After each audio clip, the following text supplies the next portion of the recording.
Welcome back, intrepid investigators. This is part 2 of the debrief, which means we're going to be covering one of the characters and what they're doing. Me and Gage will not be present for most of this, so have fun. I'll be over here in the corner on Twitter. Alright, so when we last left Parker, you were leaving Benny's estate, because you did go there, I believe, for the... This is a while back now for us. Yes, yeah, like in real life, yes. But... yes, he did go. Yeah, you went into Shay's vision, had some weird trippy things happen. Parker didn't. Parker didn't? Mm-mm. No, he left after that. Oh, yeah. Darlene did. But he was present for the vision, I believe. No, he wasn't, was nope. he? So where did we leave Parker? It's been a while. Literally right after Benny killed his dad and turned into Leviticus. Okay. That was the last we saw of Parker. Okay, so it's left been that night. It's been a good while since we saw Parker. Yeah, it's probably been, well, it's been about a month or so. Now that I know that, I have to rewrite everything. So not really. Throw it all away. Just throw it all in the trash.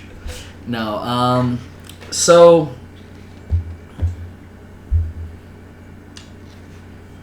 What exactly did you do? Because we're going to pick up around the same time that Bo picked up. But what exactly were you doing in that time after leaving Benny? Pretty much just continuing business at his estate back in Louisiana. So he went back to Louisiana, tried to basically pick up where he left off, and just tried to keep selling. Okay, alcohol. okay. Yeah. So, quick question, because the last time you went back, your own men didn't actually recognize you. Yes. First off, that was probably a thing you had to clear up. Yes. And, you know, now that you actually have some time, I'm not going to make you roll to, you know, convince them that you're you, now that you actually have time to, like, pull out some form of ID and be like, no, listen, it's been rough. The real question... Went to Brazil. The guy at the gate who stopped you from coming in, what happens to him? Because he kind of insulted you a little bit, but didn't know that it was Parker. Yes. And was basically, in his eyes, keeping out the riffraff and Yeah. doing his job. Parker's surprisingly not a crazy man. Surprisingly. Not going to be too harsh. But he's on... Just 2 fingers, it's fine. He doesn't need all his teeth. Yeah. Just rip out some molars. He wasn't using those kneecaps anyway. Exactly. I mean, he can still guard the gate with a gun in a wheelchair. Like, it'll be fine. I guess he's gonna have him on cleanup duty, so he's just going to be helping the cleanup staff. Okay. And he has to do the dirtiest of jobs. Oh boy. Yes. He has to... No, even better. He has to guard the swamp side. Make sure the gators don't come in. That's always fun. That's always fun. Yes. Just feeding scraps to the gators. Yeah, he needs to feed El Chompo. So, you're back in Louisiana. I take it you're probably in, or at least outside of New Orleans, right? Mm-hmm. Okay. You do that for, what, nearly a month, probably? Before we pick back up, the timeline, it's a little blurry at this point. Yeah. We'll get back to normal time eventually. Yeah, we'll get back to normal time eventually. It'll be fine. So at some point, though, and we'll say this is around the same time that Bo set off to go and talk to Ruth, you decide to go and speak to Andre to hopefully try and learn that spell and reclaim your youth. Yes. So, Hopefully. first off, how are you going to go about getting there?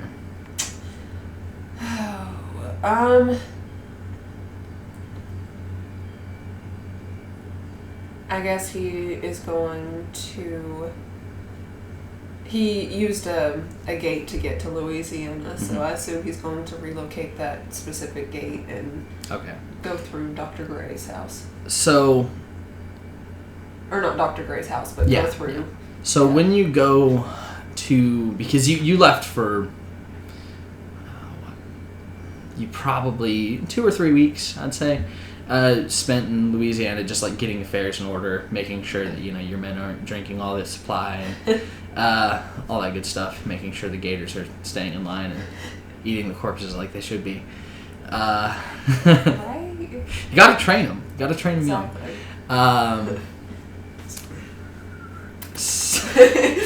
So after a couple of weeks, you go back to the gate that you came through, which was just in a supply shed, essentially, in like a market in New Orleans, which you'd been through this one once before. However, when you go back and try and go back through it, it's no longer there. Interesting. And this one, unlike a few of the others that you've seen, every time that you've come out of it, it wasn't a... like most of the ones that you've come out of before. It didn't have a stone obelisk exit, which is the ones you've seen before. This one was essentially just a doorway,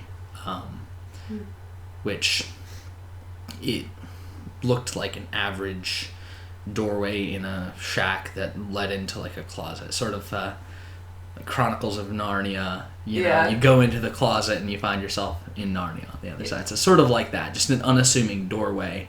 So it was a temporary gate. It seems that way. You're not sure whether it was temporary or possibly it only lasts a couple hours or a couple of days after you go through it, and then it shuts so you can go through from the gate side into New Orleans but not back the other way. You're not... That might be the case because it seemed to last a while. Yeah. The last time you guys came through here, but yeah, it's no longer there. That's going to be troubling. So I guess we'll be taking a train or making a drive. Okay. So do you take a train or do you drive there? Against my better judgment, I'm going to drive. Okay. So it does take a little while, and this is kind of because you set out after a couple of weeks. This is kind of bringing us back into the same time frame that the rest of the group is on. Yeah.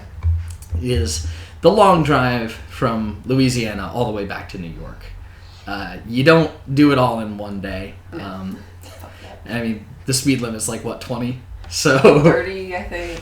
Yeah, the like 30 on the highways. So it's a crawl. And there's probably not nearly as much road infrastructure.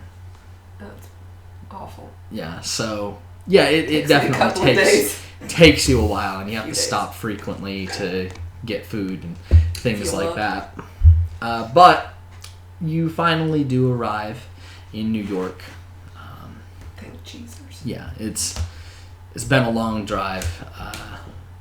Definitely not a fun one. I'm gonna drive back. Yep. It's fine. I'll buy a new car.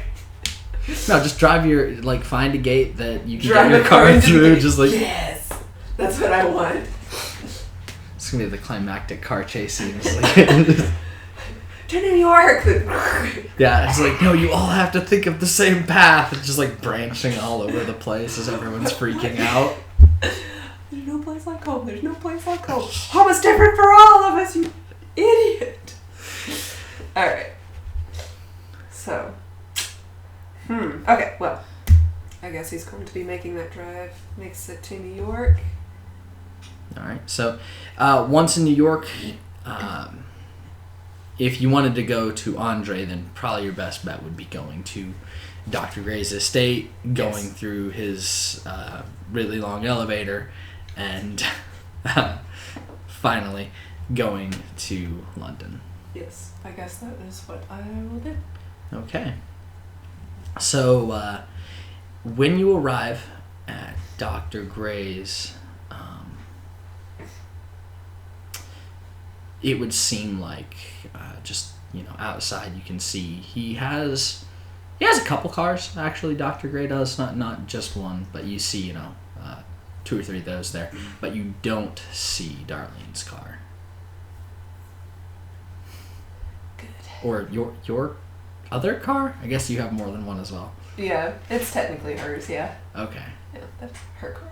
All right. So yeah, you don't see Darlene's car in the driveway. Parker so honestly you probably doesn't have a figure legal out- driver's license. Yeah, fair. But does he have one of the modified? Or is that just Darlene? Just Darlene. Okay. She's the mechanic. She actually knows how to soup Alright. it up. So. Parker. So she hasn't worked on Parker's car for him. No, No. it's not her project. Okay. That's his baby. Just add a little something extra on there. You turn on the gas. Just. So yeah, you go into Dr. Gray's estate. Mm-hmm. You knock on the door. The butler answers, opens the door, just sort of rolls his eyes, looks around, and says, I haven't seen your companions recently. That's why you're here.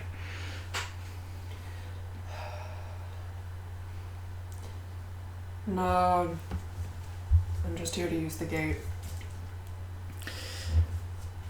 He just kind of sighs, steps aside, waves his hand and says, well, make yourself at home. Alright. Completely ignored him, of course. Yeah, and he just It's- walks off muttering Yes, exactly. under his breath about his master just letting all sorts of Riffraff, riffraff. yes. Fucking crime boss just walked in. Demanded to use the basement.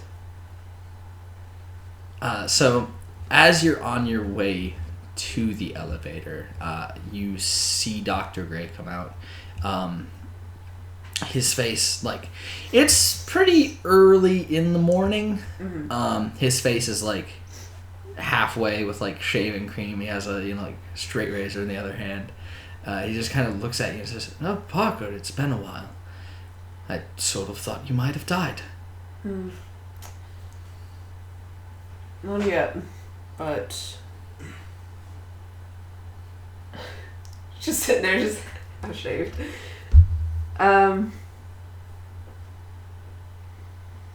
Yeah. He's in a bathrobe. Yeah, exactly. Just trying to maintain eye contact. He's like, don't look down. Crap, I forgot what I was gonna say. It has been a while. I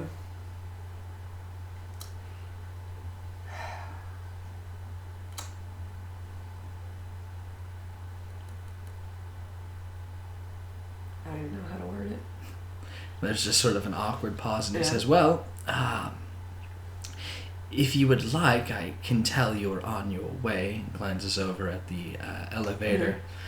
I could set you up with a quick dose of treatment, catch you up. That would be... Yeah, that'd be preferred. I guess I haven't been treated in a while. And you've been most notably on the drive here having some strange occurrences, and kind of when he mentions that, you're instantly like, oh, thank God, because you're thinking it's getting worse.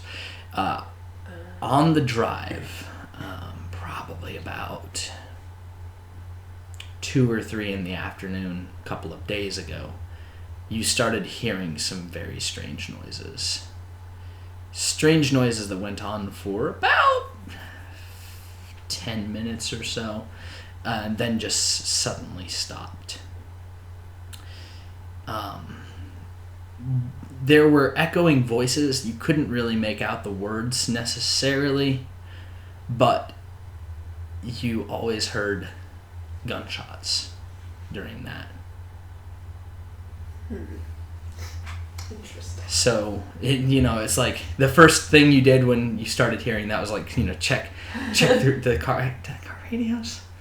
1920s. I don't think so. No, so I guess not. I guess you don't check the car Roll down the window, around. Look around. You're just like in Hello? the middle of the highway. Like there's. Are you shooting at me? But yeah, it lasted for about 10 minutes and then went away. You've been having kind of restless sleep since then, half-remembered nightmares, but that's pretty much the extent of that.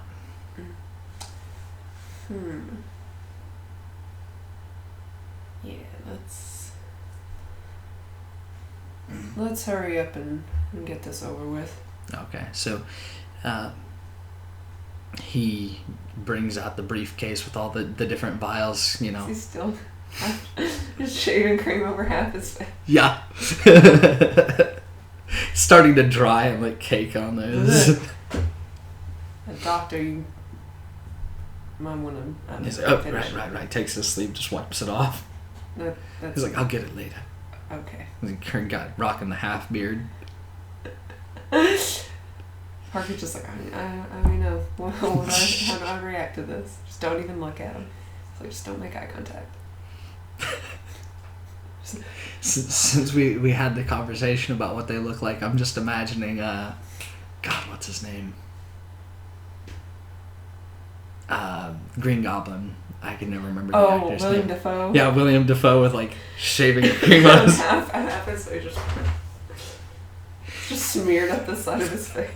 But yeah, he gives you a quick shot and says, all right, you should be good for another couple of weeks.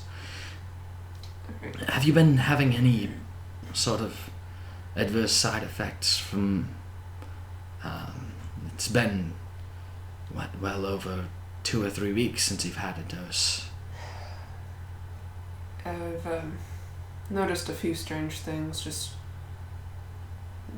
hearing voices and noises. And You've never really had a full-on discussion with him about the abilities, have you? I don't think so, no. I don't think we ever mentioned it. I think it's like come up sort of adjacently, but you never really like sat down and talked about it. Yeah. You know? He's gonna give me the talk. Yeah. He sits you down, tells you about the birds and the bees. No, he's like,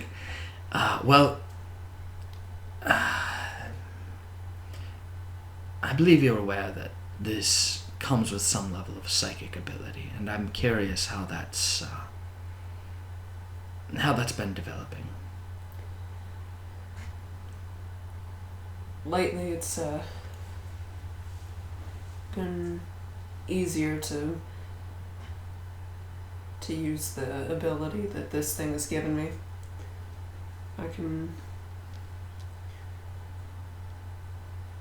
see the past of items and people and manipulate them in ways. You can manipulate them. In small ways, yes. You mean you can manipulate the past? Visible sweating. Yes.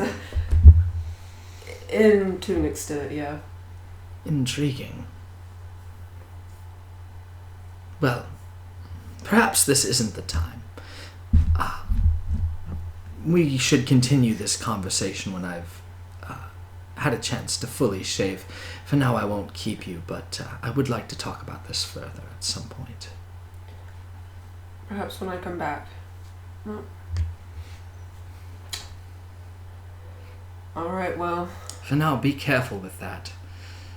I don't know how much damage you might be doing with something like that. We don't fully understand what exactly is going on with these powers. I've only used it to change the events in small ways, nothing major. Nothing major. Looks over at Andre.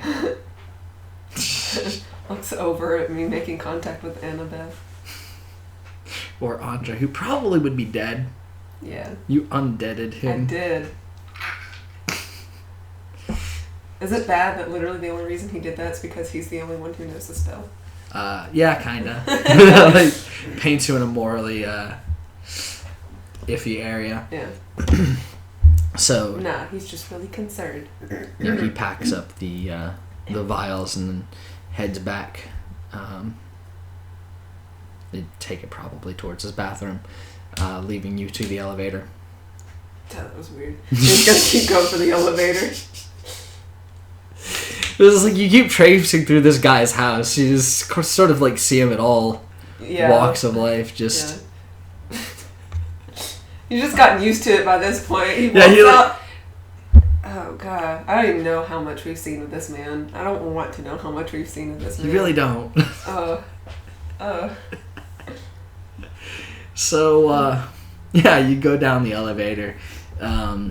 It's almost relaxing being in the elevator for once alone, as opposed to 5 or 6 people crammed in here going down with no elevator music. You really need to get on that. Like, it's a 30-minute trip. Jeez. Darlene just sings the whole time. Every time she goes down, sings the whole time.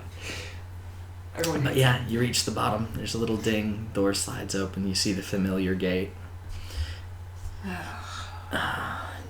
And you make your way to London. Yes, unfortunately. Um, Check, make sure I have my wallet. Check, make sure I have a gun. Which gun are you bringing, actually? That's a good question. The handgun. Okay, I need to know that for the firefight that's going to break out. Fun. Don't like that. You just get there. Andre, what have you done? You get there, all the Templar are just like, all right, we have to gun you down. No, it's cool. I'm a member. You arrive. There is a bit of a hold up at the gate itself going in, just because it's been a long time since they've seen you around. Gotcha. And you don't necessarily have any sort of identification, so they one of the guards at the Hollow Earth side of the gate goes in, comes back, it's like, all right, you're good to go. And I take it you probably told him you're here to see Andre. Yes. Yeah. All right. So you find Andre in what would appear to be his study, which you've never really seen before. It's a room that has a collection. It almost looks like a museum, right? He's got like the different skeletons, kind of like assembled here and there, like a skeleton of a bird under a glass jar, and different weird things floating in test tubes.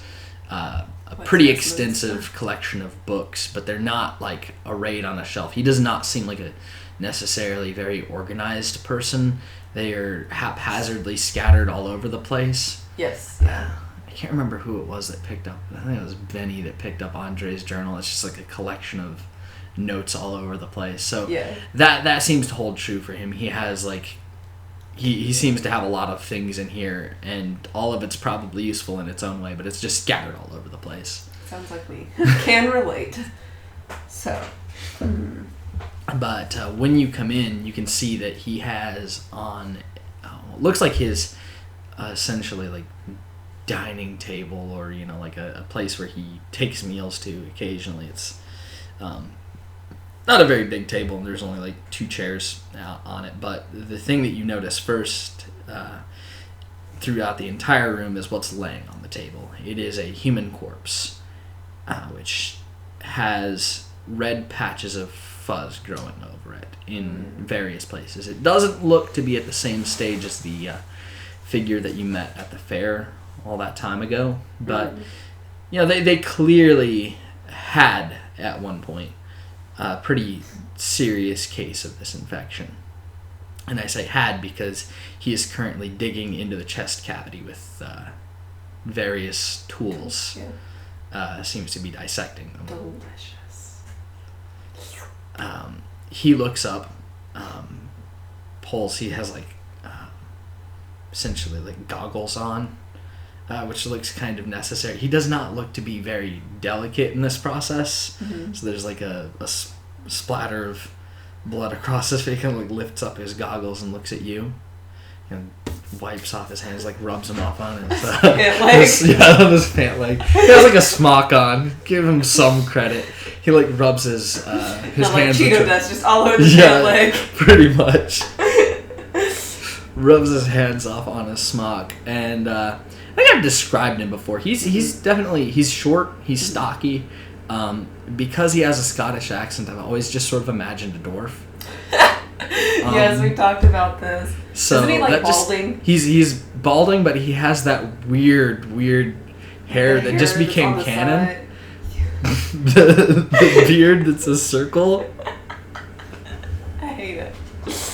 Oh, he's got like the hair on the sides, but bald just on the top. Yeah. He's got like the friar tuck, I think is what it's referred to.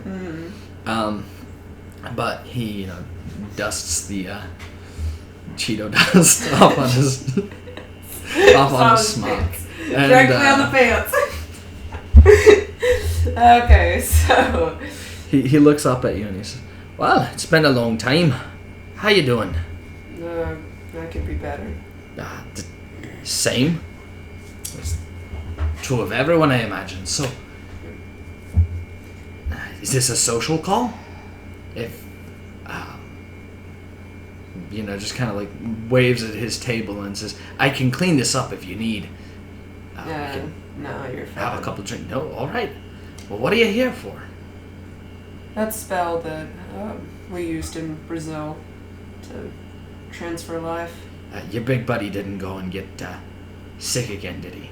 No, but I would prefer to look like myself. Uh-huh. So you want me to transfer somebody's life force for you? Well, I'd prefer if you'd teach me the spell, actually.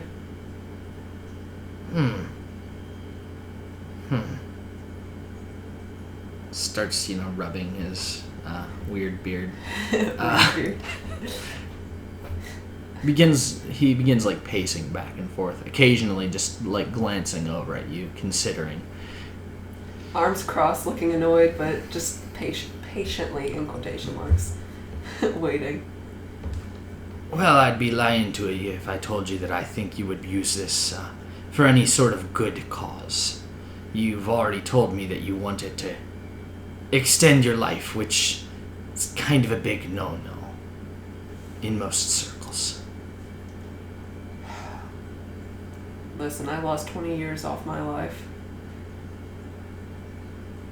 I would really like to not look like this at 25. Well, I understand that, but who is to say once you've done that you don't keep using it and 100 years from now you're looking like you're 16? I mean, in my line of work, it'll be a miracle if I end up living to be that old.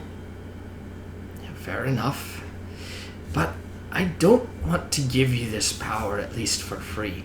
And if I do, you can't go sharing around that you know it to especially people in this order. They would be a little bit upset if they knew that I was just handing out this power willy-nilly. But I have to say, I feel a bit of debt towards you and your friends. You did kind of save my arse. That I did. Yes. Yeah. So how about this? A deal. You tell me everything you know about this infection, this Annabeth, and whoever it is that you're working for. And if I believe you... You better, because I got a shit fast talk. If Parker. I believe you, then That's almost con man. I'll teach you the spell. Alright, that seems fair. All right. Well, best get to explaining them. Alright. So I'm not going to make you in Actually, character explain everything. However, I do want to know to like what extent you're going to tell him. Like, I want you to just kind of list off things that you'll mention. You don't have to do it in character because that would take it would take forever. So pretty much, he's going to open with Annabeth being Dr. Gray's daughter, and that originally they were running experiments, and then he ended up developing stronger familial feelings and start actually treating her like a daughter. And by the time that had happened, shit had hit the fan, something had happened, and apparently the girl's mother was not as mentally stable as they initially thought, and so something in the girl snapped, and there seems to be a second personality present, and whatever this mold is, she seems to be able to control it in some way. Do you mention how it seems to have first? Yes. Okay. Yeah, mention the fair, coming in contact with the patient. Oh, no, I meant like how she seems to have first come into contact with it. Oh, yes. Okay. I'll mention that. All right. So as you're going over the story, and you mentioned the Arctic and these experiments, you notice he's growing concerned. He looks just visibly worried, but he doesn't interrupt. Why are you worried, Andre? Alright, well, he's going to mention that, and then mention the fairgrounds and how their group came to be, basically, and then kind of leave it at that. Wow. Just mention Dr. Gray is the, like I said, the girl's father, and has been basically trying to help them find her. Do you mention your own psychic abilities and psychic abilities that seem to be developing? No. No. All right. No. Fuck you, Andre. So, once you sort of come to a close, he glances towards you and says, "And why exactly did you mentioned Dr. Gray, right? And the sort of mission Yeah. he gave you. Why exactly did this doctor? I can't keep his accent down, so I don't even give a shit. You're fine. Like Scottish is so hard to do for an extended period of time. Yeah. Why did he choose you and your friends to search for his daughter? I assume it's because we were all infected by the mold in one way or another. Why would he choose you because of that? Choosing someone who's sick. It doesn't seem logical, and from what you've described and from having seen his home, he could certainly afford to pay someone with much more experience, much more resources available to them to hunt down his daughter. So why would he pick you? I believe it has something to do with the fact that we are infected and we have a mental connection with the girl. What sort of mental connection? You mentioned that you all felt something when we were in Brazil. Yes, I'm not sure what it is and I don't know how to explain it, but when we hear each other's thoughts, it's something like that. You can feel a presence. He nods his head. He looks even more worried, and then he motions you over to the corpse laying on the table. Can I feel the corpse? He says, "That's something that's been worrying me. What? Something that I find peculiar about all of this. he brings you over, and you can see that the top of the head has been kind of like removed, like a bowl section of it. Yeah, just a so you can see the top of the brain. Mm-hmm. And he says, I'd like you to try something for me. A bit unconventional, but try and talk mentally. To the corpse? Yes. Oh boy. Alright. Do I have to roll for that? Yeah. Yeah, I think so.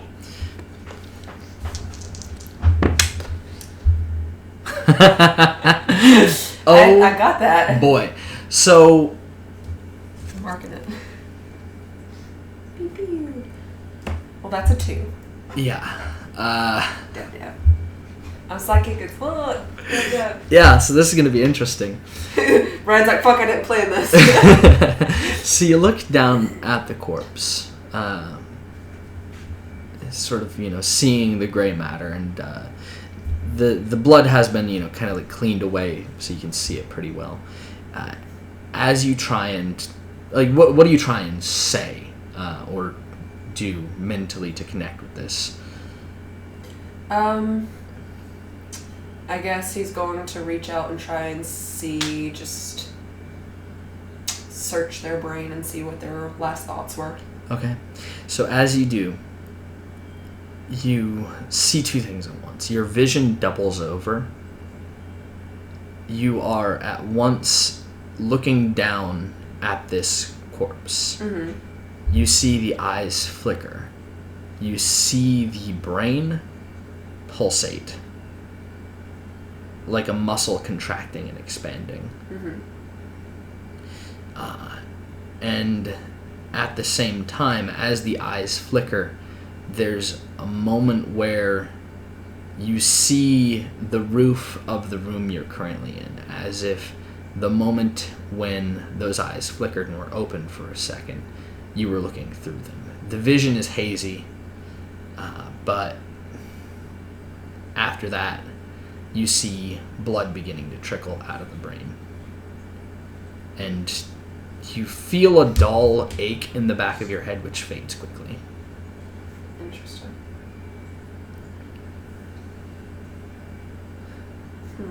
You see Andre kind of like running his hands through what little hair he has, kind of smearing it with residue of blood.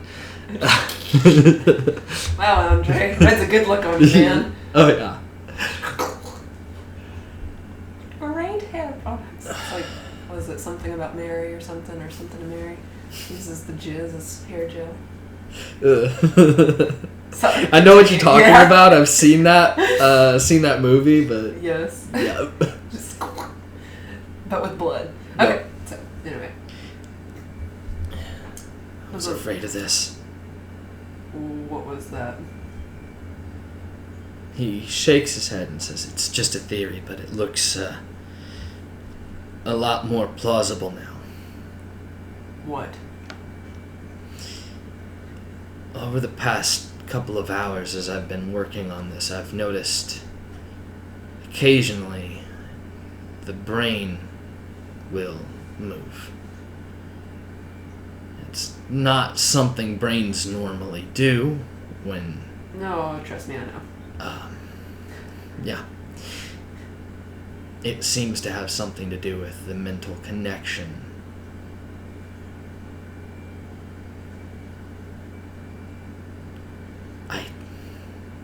I don't know. I need more. I need more information. I need more test subjects. Preferably some that are still alive.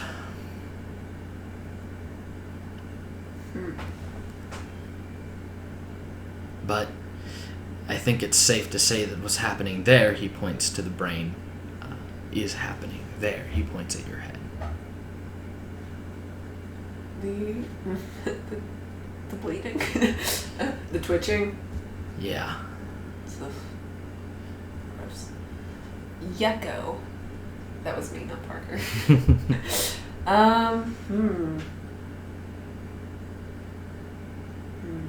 Interesting. And this brain here, it's acting almost like a severed appendage of a greater whole. I just keep thinking of fucking like mind flare, like, what are they called? Not mind flares. Anyway, it doesn't. The elder brain? Yes. Yeah. Yeah. That's what I'm thinking. The giant brain in a jar. Yeah. Fair. Yeah. It's a enemy in Bloodborne. Well, not an enemy, technically. It's just a giant brain with a bunch of eyes. Fair enough. I'll show you later. Anyway. It gives you an emote. So, anywho. Ugh. Well. If there's anything else you can tell me, I'm a little bit worried for your health, you and your friends. Also myself. Yeah, I guess. I am very infected at this point. Man, I got a great doctor for you. I'll hook you up. You haven't found any way on your end to alleviate the symptoms? It doesn't seem, at least right now, to spread on its own, from what I can tell. It's hard to say because I have a very limited amount of test subjects and don't have very much information on this as a whole, but from what I can tell, I can't infect anyone. I am not infectious, and I don't think you are either. However, there are some that are like this, he points down at the corpse, who seem to function only as carriers of the infection. They don't have any mental powers, but they seem susceptible to mental domination. Interesting.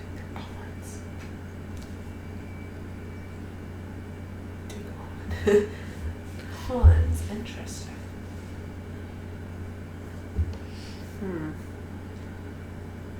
And it would also seem that while the infection can spread inside our own bodies, it only happens as we exercise this mental connection, this muscle.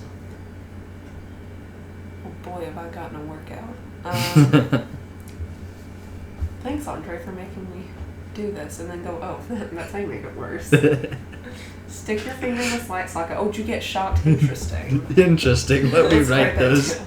Let me write down but those. This time longer. Thanks, Andre. Yeah. He actually assumed that, obviously. Well, I'll see what I can do. There's not really a whole lot that I can tell you other than what I've already told you, but there is one final thing that might... I don't know what to make of it myself, but it could prove useful for you. He pulls the hand from the corpse. Not like, rips it, just like grabs it, rips it off. No, he lifts the hand, and as he does, you can see this is one of the sections that is most infected. Almost like he just stuck his hand in a big vat of like fuzz, and now it's just covering it. He lifts the hand, and as he does, you notice that the fuzz, which is, I'd say it's about half an inch long on this hand, much worse than your ankles, which it has been slowly spreading to your feet over this time. I got permanent fuzzy socks. Pretty much.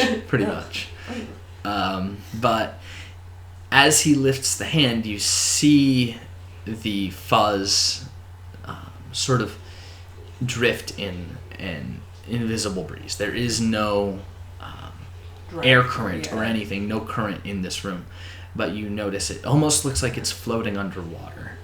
And as he keeps the hand steady, it all slowly floats, pointing towards you.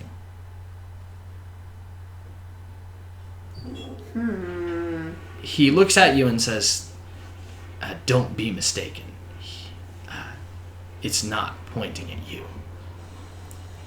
Okay, Parker's gonna move, lean away. You move. It's still pointing where you were standing. Gotcha. I'm not sure what it's pointing at, but he rotates the hand, and there's a moment where it just sort of like swishes out and just seems to be floating in, like I said, almost as if underwater. Mm-hmm. And then it all slowly points back where it was before, as if being pushed by a current towards something.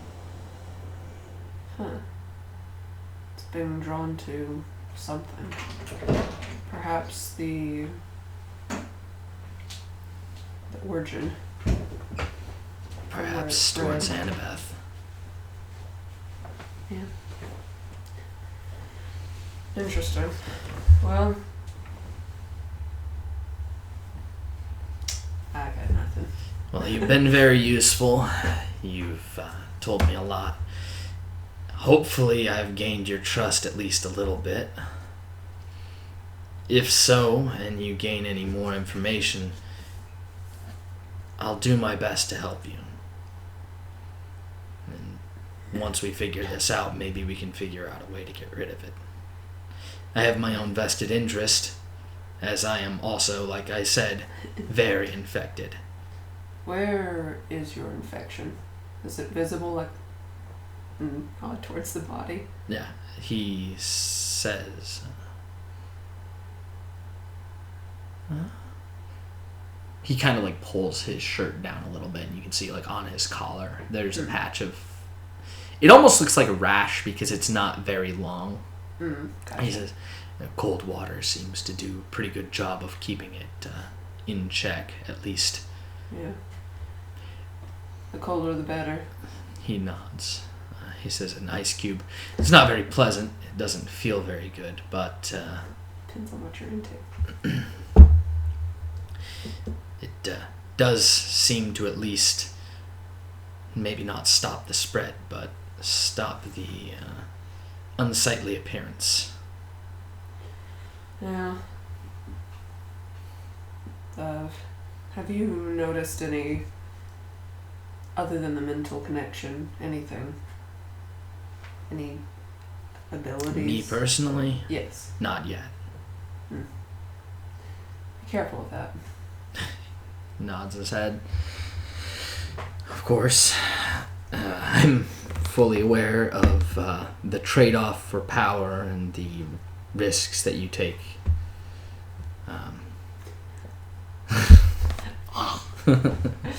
Speaking of, I think I owe you a spell, don't I? Yeah, I did just give you a long-ass story. I would appreciate that spell. So, the two of you spend the next, say, next week or two, studying this. Slumber party with Inquisitor Andre.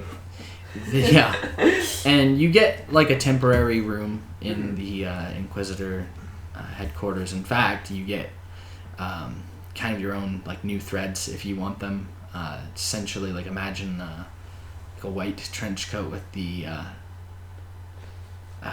Templar like red cross on the back. It actually looks pretty badass and is really good at concealing weapons. Yes.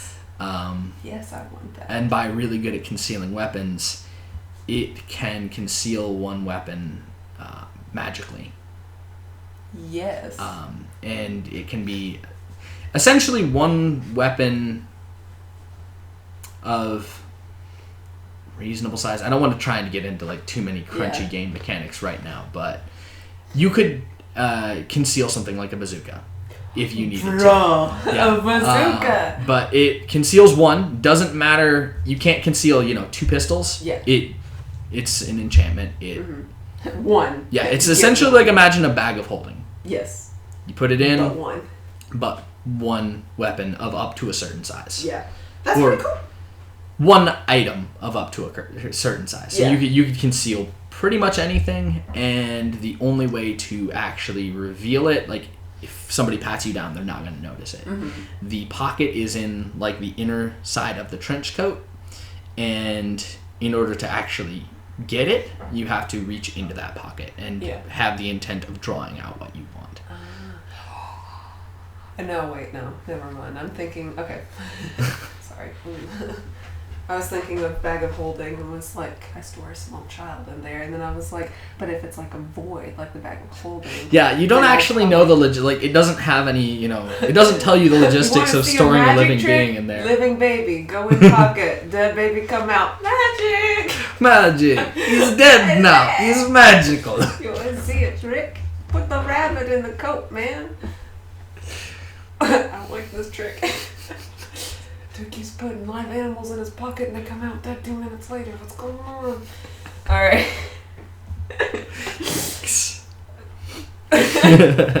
But yeah, you get that if you want it. Yes. It's to a point like standard issue Templar gear, but you guys never really stuck around and were like, hey, yeah, we'll help you guys out. Your duds. We'll join you guys, but I'll join your gang. It's not the first gang, only the last gang I joined. Okay, so yeah, hell yeah, I want that. So I got my nifty coat. it is, however, not the jacket itself. The trench coat is definitely a little bit flashy. You know, it's luminescent, bright, and has a giant red cross on the back. But do I look good though? Oh yeah. Hell yeah. That's Yeah, all it looks pretty great. Hell yeah. I look good as fuck. Alright. But like I said, you have your own quarters, and you've just basically been spending. This is like the second or third night that you've been at the Templar headquarters. Gotcha. And new duds. Feeling fresh. About to learn me a spell. Gonna look fresh in my younger self. What a week. But you have a room towards the top of the Templar temple. Yes. Templar. There's no way to make a pun. Templar temple. But you do have a view of the city. Nice. And one night, it's about 3 days after having arrived here, just kind of like looking out the window, and you see a large, bright full moon in the night sky. You see a mist floating over the cityscape, the silhouettes of the buildings, and the lights of the city. It doesn't necessarily look ominous, but it. I don't like that. It's not ominous. The drink. The ice shift. Rolling. Yeah, it doesn't. That ice head. It doesn't necessarily strike you as ominous, but you do note that there is a heavy fog in the city, obscuring a lot of the distant buildings. You can just see the silhouettes of the cityscape and the lights, the moon, which there are no clouds in the sky. So yeah. Would you like to do anything?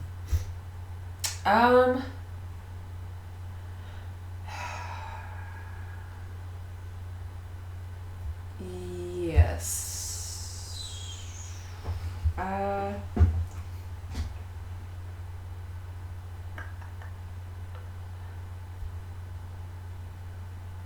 gonna be a little dumb, and I'm gonna go to the window. Fair. And I want to open up the window and look out. All right. You open up the window, and you're just like looking out over the city. Yeah. It's never been to London, so. Yeah. Even because London, a lot like New York, it's one of those cities that never really shuts down for the night. As they say, the city never sleeps. It's not necessarily as distinct as New York in that respect, but there's definitely still activity going on. Yeah. This ain't no New Vegas. And as you're looking out over the city, there's a moment I'd actually like you to roll the first roll of the night. Besides the psychic. Oh yeah, the psychic. Never mind. Yes, yeah. First actual, like, for realsies, we're doing something wrong. This is a perception. Okay. Or, sorry, spot hidden. I was looking for the P's. That I've been listening is a success. You are an extreme. You are right now the opposite of Bo. Bo couldn't roll for shit the entire That night. middle finger from the distance. Thank you. Well, that is resounding success. Okay, that's great and all until I have to roll for my experience, and that's all I can roll is a fucking 2. Oh, and I'm like, exactly that noise. So, there is a moment where looking out over the city, there's almost a flicker of light. And there's a subtle shift in the scenery. Almost so subtle that you don't notice at first. You still see the lights of the city. The distant like cars moving back and forth. But as you take in the scene, you can see that you can only see the headlights of the cars. You don't actually see any vehicles. Down on the street where you saw people moving, not very many, but still, some people on the street. It's only like around probably midnight. You see there are very, very faint, almost spectral beings moving where there used to be people walking back and forth on the street. We're gonna close that window. Yeah. He's gonna try and just kind of look around, see what else has changed, try to figure out what the fuck's going on. All right. You look around. I'd actually like you to roll a psychic.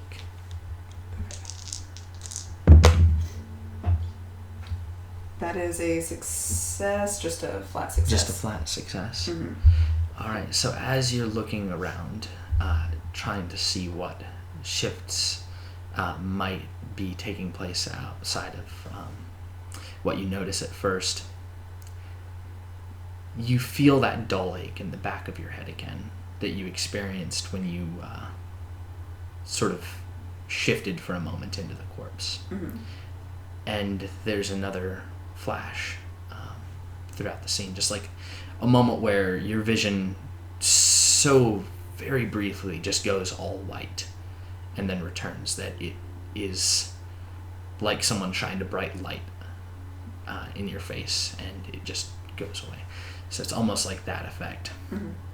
And the scene is the same. You can still see the figures, spectral, moving around on the streets. The lights of the cars, which still seem to be there, but you don't actually see the vehicles themselves. You notice that the cityscape seems to have 2 layers to it. You see the modern almost as a shadow, but more clearly you can see what looks like London of some far distant time. You don't even know how long ago this may have been. There's no city here, but you can see what looks like a forest. And in the sky, where the moon was, you see a massive burning green eye. And then everything's normal again.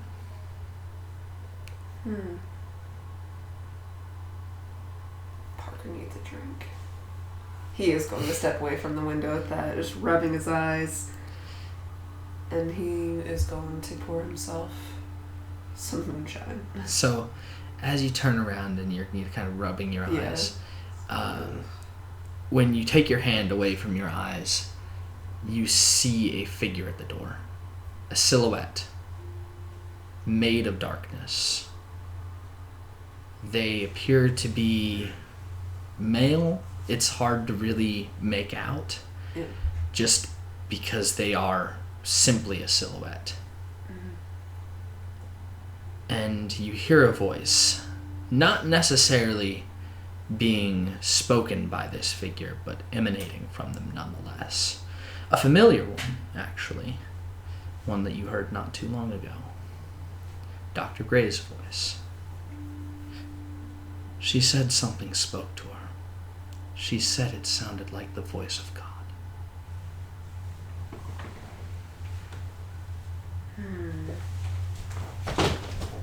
Interesting. So you hear that, and then a moment later, because do you move towards it or do you do anything? No, he's frozen solid right here, not moving. All right. After you hear that, you hear a second voice come from it. This one much different, but still familiar, still recognizable. It is gravelly, rusty, and the voice seems less human. It almost seems like something trying to attempt to mimic speech that it doesn't necessarily usually do. And it says, I can't kill you, but I hope I see you in hell.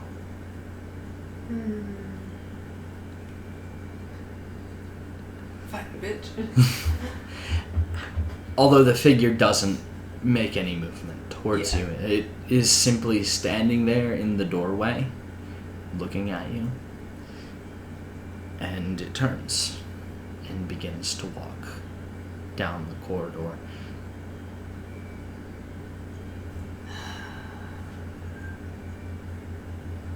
I'm gonna turn, I'm gonna jump out the window. Nope. Just nope. Nosedive. Fuck. I don't want to follow this thing, but I'm going to follow this thing. I'm gonna pull a bow. All right. So you begin pulling a bow. Are you proud of me, Bo? Hey. So you begin following it. Do you keep your distance? Oh yeah, 100%. I don't want it anywhere near this thing. All right. So as you follow it through the temple, hand on gun. Hand Not that on it's gun. gonna do anything. You would actually pass by a few people in the temple, but you see them like you saw the people in the street, just faint outlines, not substantial, almost like ghosts.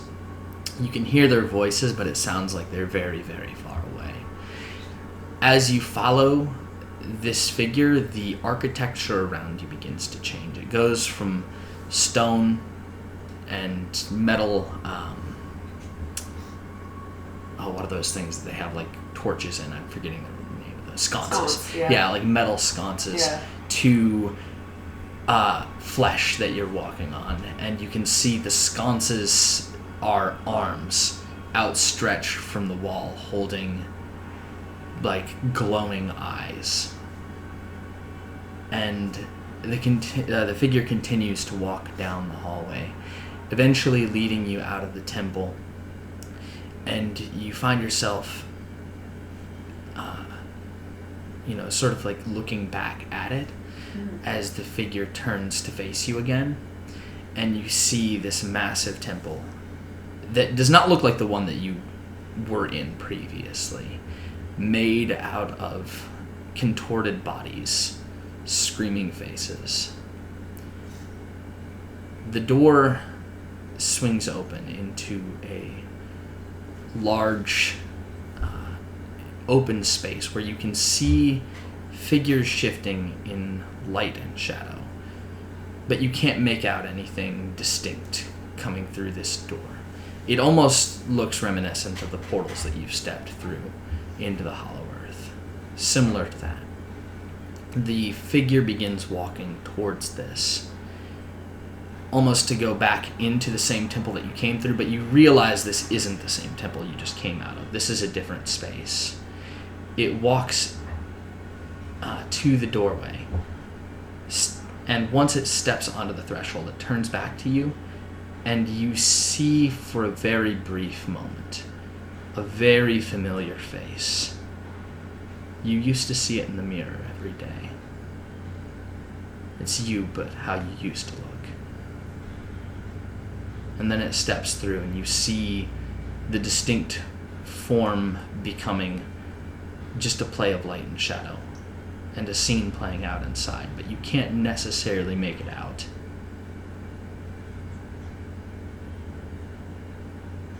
I'm going to carefully step closer. As you step closer, you can see that all around you, aside from this temple, London looks normal. And you sort of realize that you are, much like Bo was, faced with a choice. You can either follow in or ignore this and return to normalcy.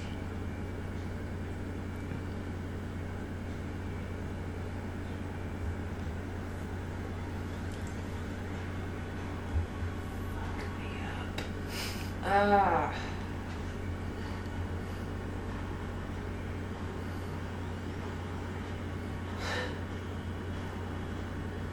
Oh boy. Oh boy, I don't like this. I don't want to do it. I do not want to do this.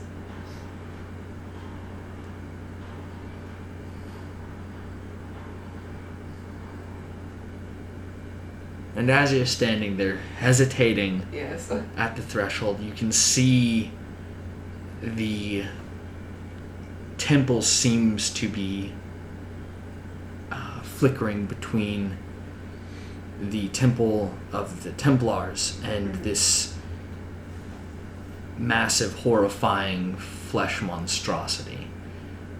It seems like it's going away, and it's either you step through now or you I'm afraid if I walk step away. through, I won't be able to get back out.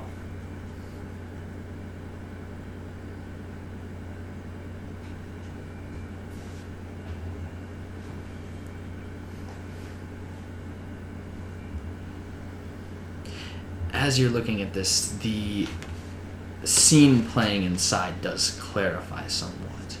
You can't make out any distinct figures, but you see a scene. And then the doors open up. They don't, fly open. It just looks like somebody coming in. Mm-hmm. And you see two police officers step through. And at this point, your stomach kind of drops. You know what's about to happen. It's probably played through your mind more than once. There's a moment where they're just sort of looking shell-shocked, looking at the scene that's going on. And you hear from behind you Mo scream, "Jesus Christ, Mary, you were supposed to be watching the front!" And as he says this, he brings up his sawed-off shotgun and begins shooting. The police officers, who were just sort of floored by what's going on, they didn't expect to walk into this, bring up their guns, but one of them is blasted backwards by a shot before he can even bring his gun out. Stabs, yells, "Run, run!" And Marie, seeing the nearest exit is the front door they just came through, tries to bolt past them to get out. And as she does, you find yourself bringing your gun up to level at these figures. This police officer, once kind of out of commission. And your intent is to shoot him in the shoulder. Yeah. You don't want to kill anyone, but you also don't want to get shot. And right before you pull the trigger, he grabs Marie before she can make it to the door. You're not sure if he was trying to pull her in front of him, but he does. And as the bullet exits your gun, her head is right where you were aiming. There's a splatter of blood across his face. And then you're running backwards, retreating towards the back door in the hopes of some sort of escape back there. You see Mo and Stabs running alongside you. Mo doesn't make it to the door, though. He gets shot in the back, hits the wall, slumps down. Then you're out the back door, and the vision fades to white. You can hear following you down, though. "You shot Marie. Oh, fuck You shot her dead. Yeah.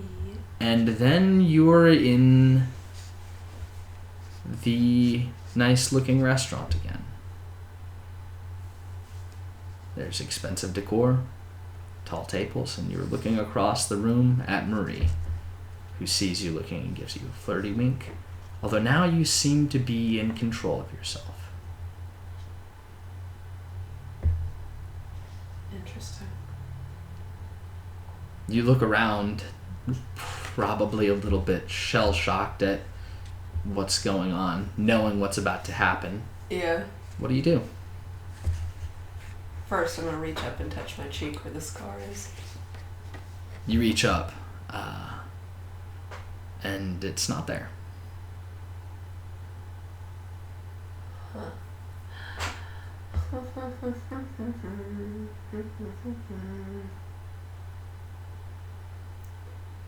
All right. Fuck. We just had the talk. Be careful. Don't do anything stupid.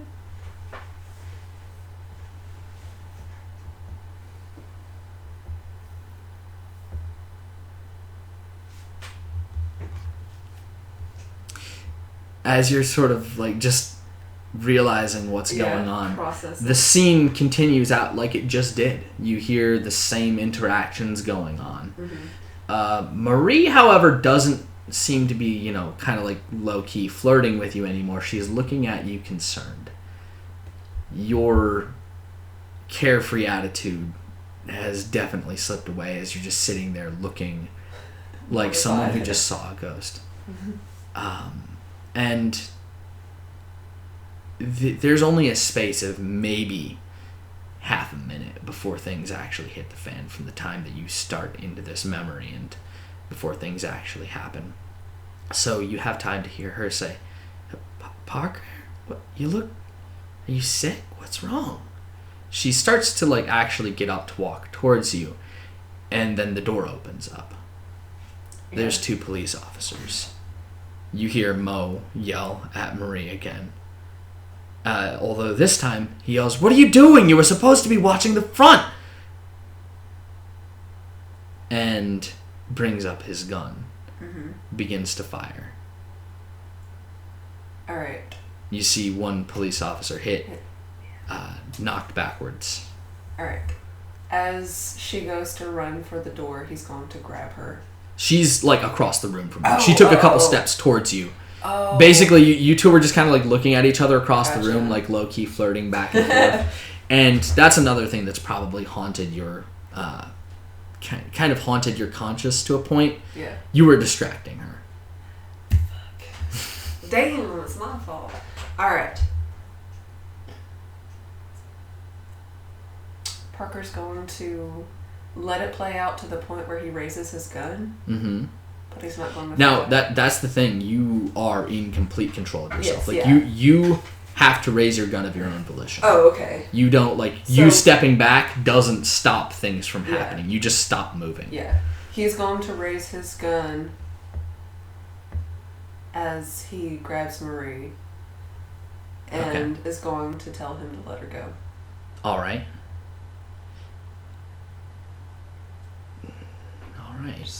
Gun raised.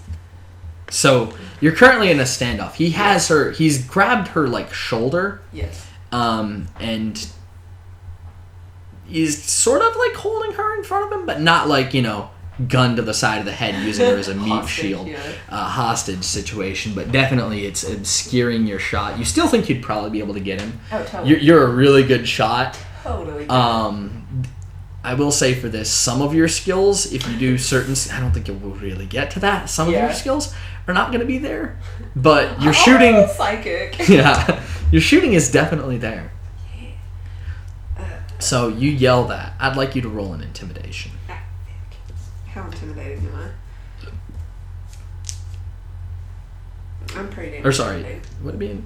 Yeah, intimidation, isn't it? Yeah. Yeah, okay, cool. I just wasn't sure of the skill name. Every system has it, but they're not always named. Yes, that is a regular. A regular? Yep. Alrighty.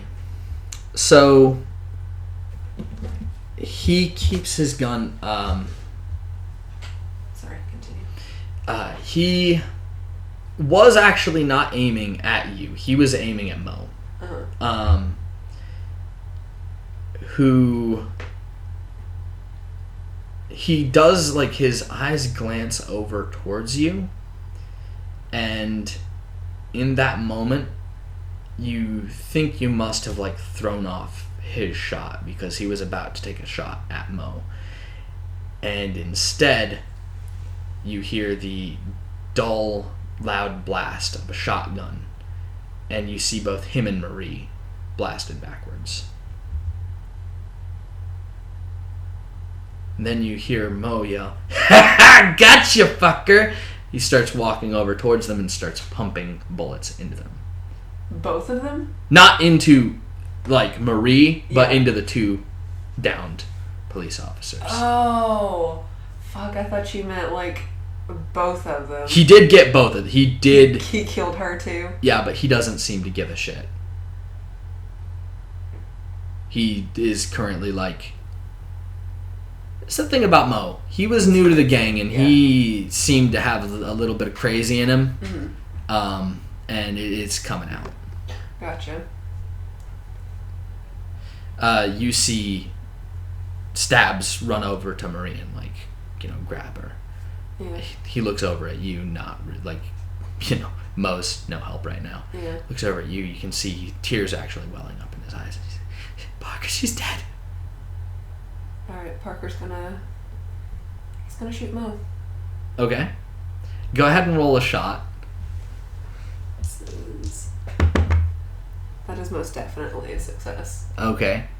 That is a not hard success. Not gonna make you roll damage because he doesn't really seem he doesn't continue. Point-blank. Yeah, he doesn't, like, continue shooting them. He does it, like, 2 shots to each, Mm-hmm. and then is just sort of, like, gloating. But he doesn't really expect it. So yeah, you shoot him, and a moment later, the vision turns white. And as it does, you can see the only thing. It doesn't automatically reset, but the only thing that you can see is that dark point, the doorway. As you focus on it, it seems to grow, and you see, like a movie on fast forward, the visions of your life, how this changed. And all in all, not that much different. Interesting. Marie and Mo both still died. Yeah.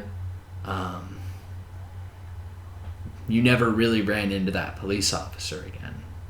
Although there was actually one point where you were kind of identified because of him. So you go to jail, like, one last time. Because he can't, be like, point you out in a lineup. But yeah, it seems like this choice didn't really affect your life all that much.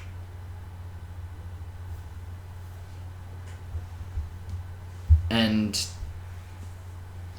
you're looking at the doorway. You see slowly, it looks like the vision of the restaurant is returning again. One more go.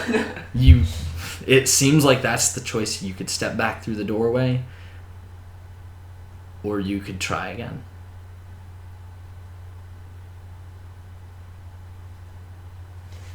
Ah, fuck me.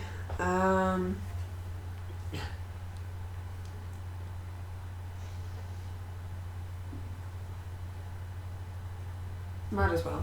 Let's see Okay. if we can save her. All right.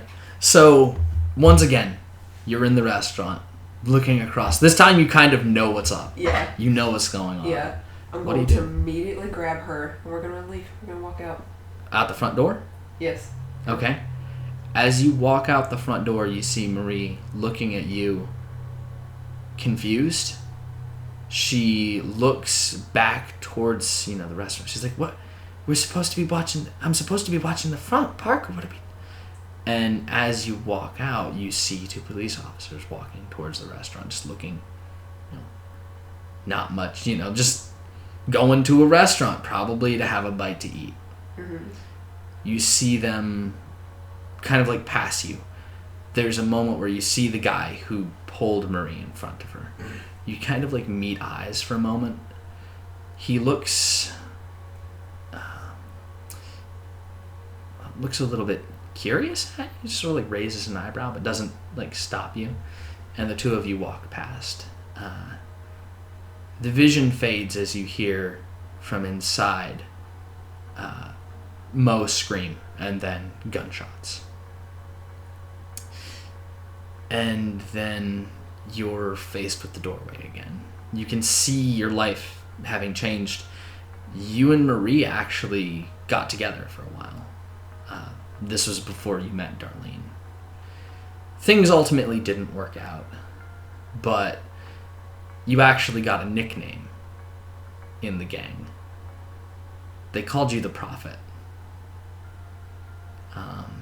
And Marie went on to marry someone, have kids, probably still keep in touch. Mo and Stabs both died in the firefight.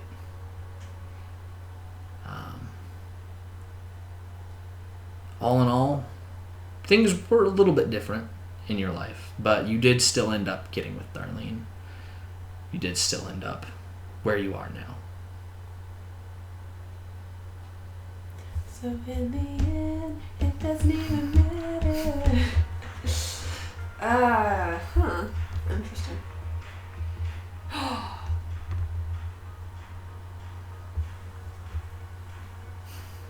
Yeah, there's no scar. Yeah! Oh, but I like this story.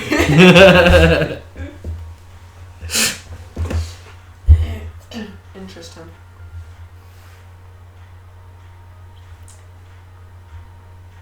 So, just kind of running his hands over his face, just feeling where the scar used to be, thinking it over and watching the door. Yeah. And as you're watching, you can see, once again, the scene forming. The restaurant. You could step through, but it's up to you.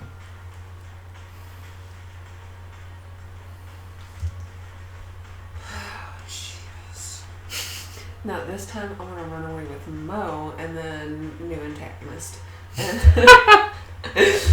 fuck your story, Brian. I got a new antagonist. You do what you think Parker would do. Fucking not that. Fuck it. He's gonna step through the door now they got rid of his scar. Okay. You step through, and you are standing in front of the Templar temple. Mm-hmm. And suddenly your nose begins to bleed. It's not a little bit. It is like a torrent of blood as your mind is almost feels like it's being torn in two with a second life, which is very similar to your own. But there are enough differences just sort of like cramming their way into your head all at once as you're remembering two lives. And it's really hard to tell the two apart because they are similar, but still different enough. In fact,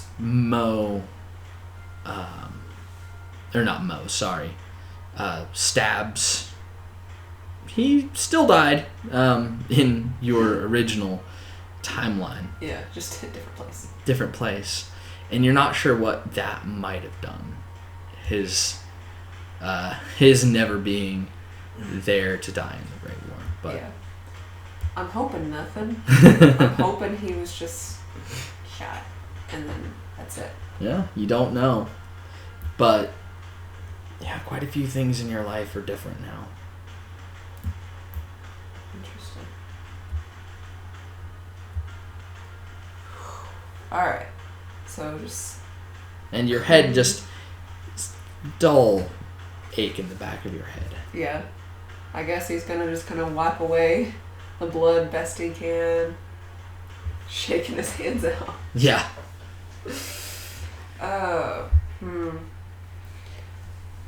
So, clutching his head, he's going to go back inside to the temple, and he's going to try and seek out Andre.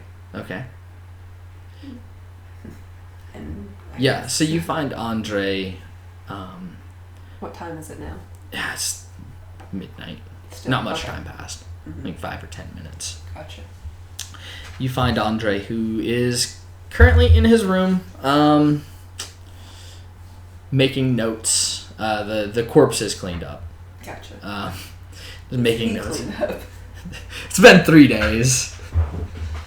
No, yeah, he's got Cheeto dust. He's cleaned up. He's wearing. She's got this vision of Andre in a onesie. It's like the long johns with the little button back. Yep. That's what he's wearing. Let's see. Well, it was bedtime for you, I assume. Yeah, he looks up and he's like, "Oh yeah, I was making a few notes before I went to sleep." Oh, nice. His voice is just getting more and more gravelly and less Scottish. You got a cold. Listen, it's really hard to do Scottish.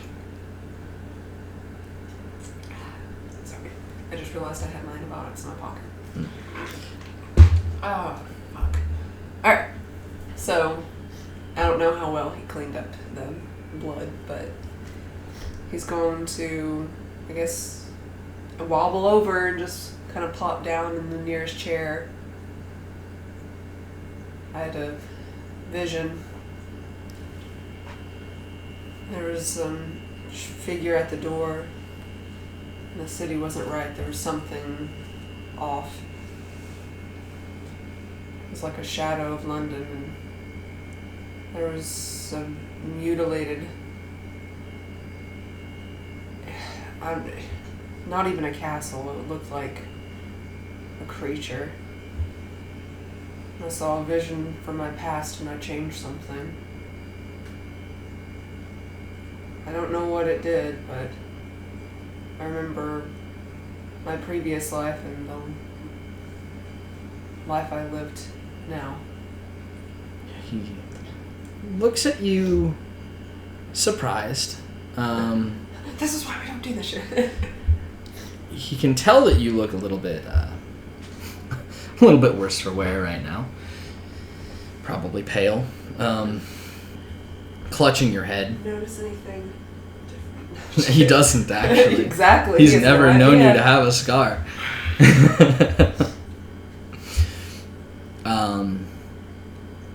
But he shakes his head and says, You changed something in your past? I know you mentioned you had the power to do something similar to that, see people's pasts, but that's an entirely different level. There was a girl that I saved in my previous life. I accidentally shot her. Someone pulled her in front of my bullet. And then in this life I went back and I let her out before everything went down.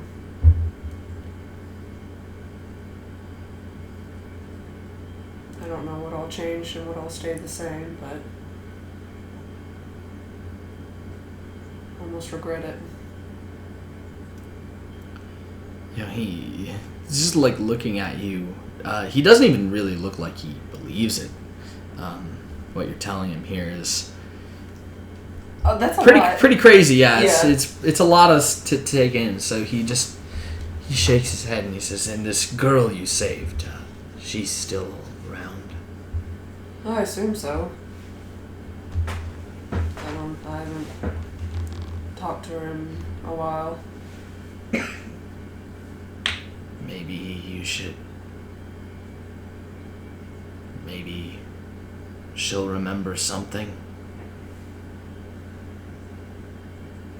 assuming this is true, what you're telling me is pretty crazy. Are you sure you didn't just have a weird dream?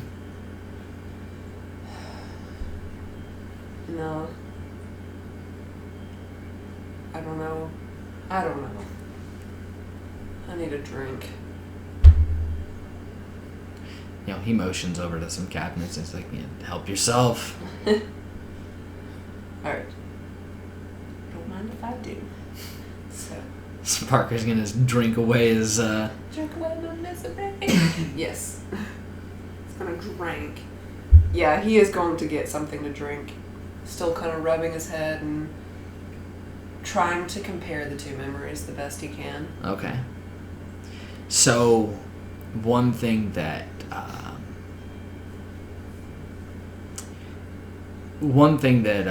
stands out in your memory, a lot of interactions with Darlene are different.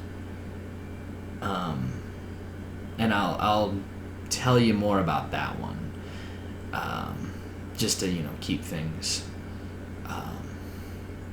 Don't want to go over everything right now. Yes. But one thing that definitely stands out is Marie and Darlene knew about each other. They knew each other. In fact, you breaking up with Marie was sort of caused by you meeting Darlene. And weirdest thing about that is things between you and Marie were actually pretty great. The two of you, you didn't necessarily have a lot in common, but, you liked each other well enough. And things just suddenly went sour after you met Darlene. And it's not like, you cheated on her or anything. It's just like after meeting Darlene, things started going wrong. Huh. Gotcha. Wait. So there's a lot of memories like that. Places that you would have been but weren't there because you were going on dates with Marie. Also, places you would have been going with Stabs that you didn't go to because he did. Rip. Rest in peace, my boy. Interesting.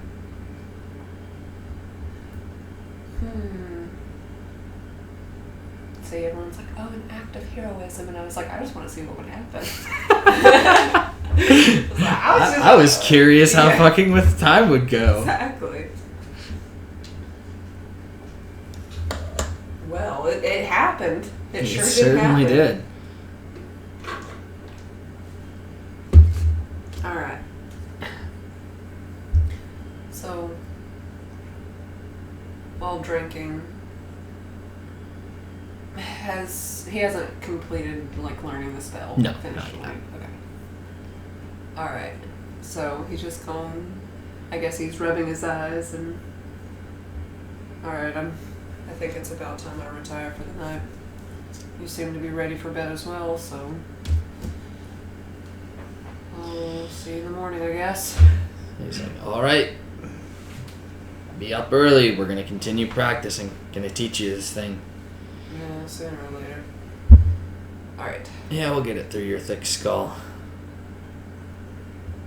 What's his intelligence? Alright, so since you're at this point basically dedicating yourself to the study of the spell, right? Nothing really comes up. Unless, is there anything you want to do aside from learning it? No. Okay. So, yeah, over the course of the next 2 or 3 weeks, you learn the spell. Is there anyone in particular you want to use it on? Question. He's actually going to ask Andre. Mm-hmm. So the one that I draw a lot from, does it have to be human? Yeah. And they have to be willing. They have to be willing. Yes. Or at least they have to agree. They don't have to understand the full scope of what they're agreeing to. Just the basics. Oh, I know. Yeah, you kind of got the... Yeah. I'm glaring at you, Bodie and Smalls. Okay. Alright. Well, I guess that answers my question. If I figure anything else out about this thing, then I'll try to get the information to you. And if I find any runaway specimens, I'll send them your way. He looks at you, kind of like scratches his beard and kind of gives you a bit of a skeptical look and says, "You're pretty much saying you're gonna kidnap people that are infected and send them to me, aren't you?" Those are your words, not mine, buddy. Back now, that. It's like, if I see any runaway specimens, I'll send them to you. Talking about living humans. If I see any unattended infected hobos, I'll just snatch them off the street and ship them to you. Come here, old man. Hey, who are you? Get in the bag. Pretty much. Pretty much. Like a quick buck. Oh no. How much are kidneys worth? How many years worth? Oh yeah, fair. So yeah, what do? You have the spell now memorized. You do need to take... Oh god, what did we agree sanity point cost was? I don't know, but I don't care. Roll a 1d4. 3. You take 3 points of sanity. I dropped it. Fuck. Okay, whatever. It could be worse. It could be 4. Alright. Wait. Because this is one of those spells that the sanity cost is definitely more for the recipient than it is for the person who is casting it. Yeah. Because you know what to expect. Yeah. Someone who you cast it on is like, what the fuck? Alright.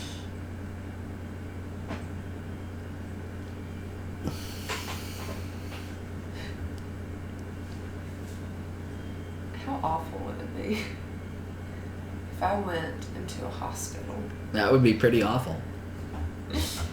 and found someone who's already dying? Not necessarily getting any better. So go into the terminal illness ward and just start Sucking some life. All right, vampire, calm down. Just with like a Capri Sun. But with like people. Maybe though. I mean, they're already dying.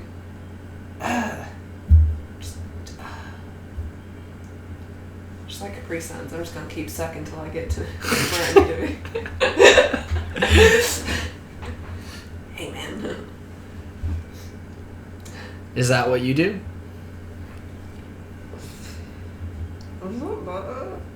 How bad is that? I mean, morally, pretty awful. But I mean, morally, doing that to anyone is pretty bad. Stealing the life force from anyone is pretty bad. I mean, I pay their medical bills and I kill them. Maybe not in that order. Maybe I kill them and then pay their medical bills and leave a little extra for the family. I mean, I guess that's nice. Congratulations, your family member's dead. Here's $100. Here's the card of the funeral. No, I'm just gonna start sucking away. Okay. With my powers.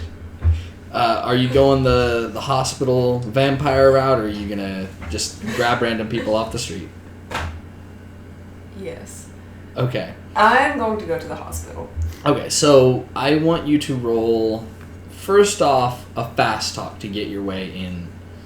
Essentially, you're at the front desk, and whoever's there is like, who do you need to see today? Not like pointed questions, but just like general, like, yeah, where do you want to go? I mean, we guide you there. Nope, that's a fail. 62? Yeah. Alright. I have a big old fat 5. Yeah, so maybe the guilt's written across your face because what you're doing right now is so morally questionable that even Parker's like, oh, I'm a scummy person. I'm a scumbag. Man, this sucks. So, when you mention that you want to go and visit a sick relative who is terminally ill, they're like, oh, what's the name? I'll tell you the room number. I know where I'm going. All right, so you're gonna just try and push your way past. All right, roll an intimidation That I can roll.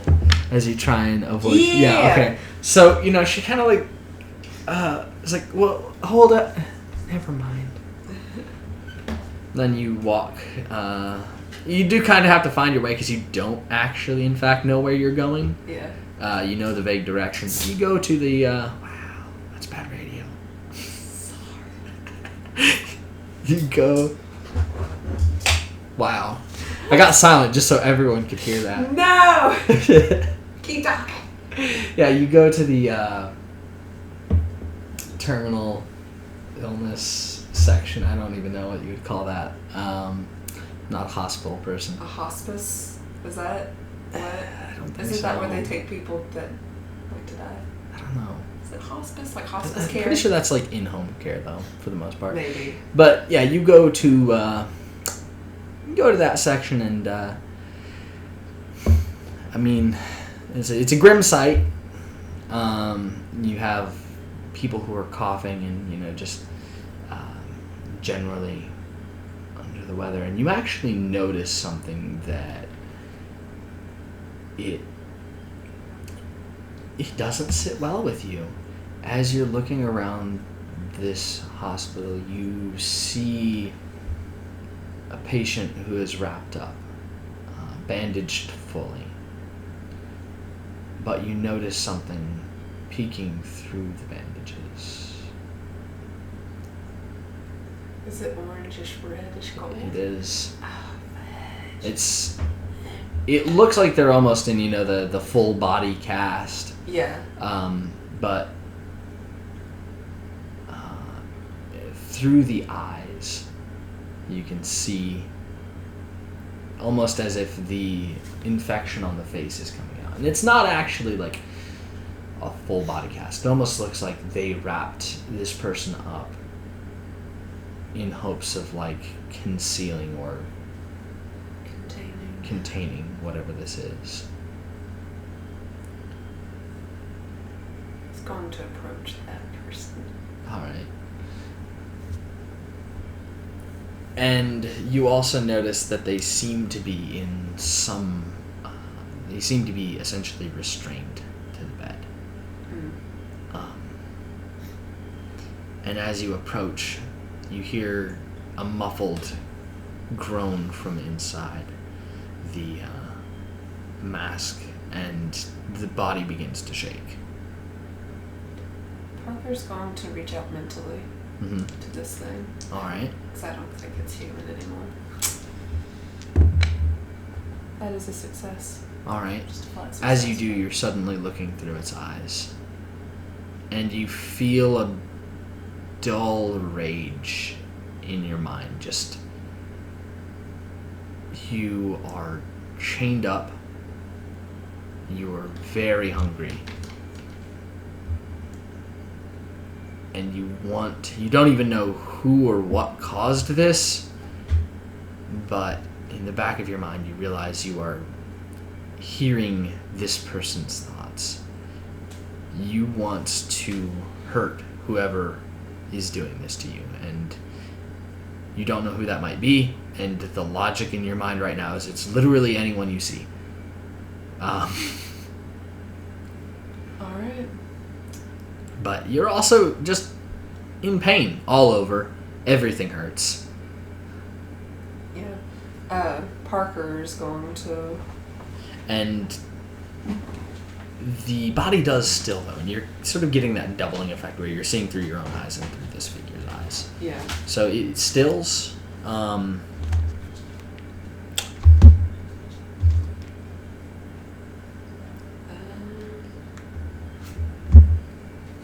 Yeah, it stills, and you realize, even though you can't really move because of the restraints and the, essentially full body cast, you're in control of this person.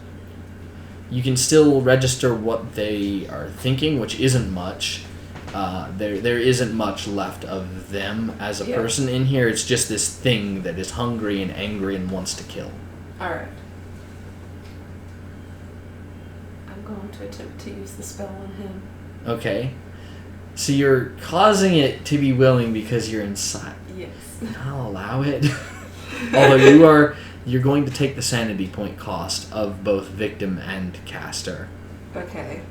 I already took the sanity points from earlier because I knew it was going to cast. Yeah, that was just from learning it. Oh, from learning it. Okay. Yeah. Well, fuck. But yeah, that's... How much is that going to be? That is going to be 2 points of sanity for casting and 10 points for being cast on. Holy shit. Yeah, I'm gonna do it. Having 20 years ripped away, it's pretty rough. I'm gonna do it, but boy howdy. Holy fuck. 12 points of sanity. Okay. I'll be fine. Well, that might not be what I said when you got... I'm pretty sure it was something like that. I'll be fine. I'll maybe be fine. That would be 53. Actually, we'll call it a 1d10 for the sanity point cost. Instead of a straight 10, it's a 1d10, so a maximum of 10. Okay, you take so 2 two. for... Yeah. So Okay. 2 plus d10. So I'm going to just subtract And that's just because 2. thinking back, I'm pretty sure I didn't take 10 points. I'm pretty sure we rolled for it. Okay, I'm just going to do the 2 right now so I remember. Okay, so 6 points. Okay. It does cause temporary insanity. Okay. And you need to... I'm not going to say you need to make an opposed power, but I do want you to just roll a power to make sure you're successful casting the spell. Okay. Can I push that? Yeah, you can, Okay. but it can go really badly if you do. Pushing a spell and having it fail is one of the worst things that can happen. Generally speaking, the effects of the spell do not the thing you want.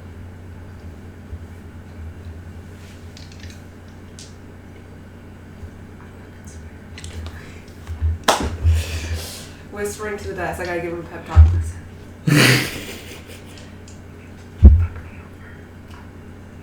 Okay. Oh, thank Jesus! Okay. That is that is a hard. Okay. Man, I was really looking forward to To that. watching moment. me eat my own dice? Yeah. That's what I threatened those dice with. I was like, I'll fucking eat you if you fuck me over. But I was also looking forward to that moment where you suddenly give this dude 20 years and you're like 50. I'd be older than that. Oh yeah, you'd be like 80. 60. 60.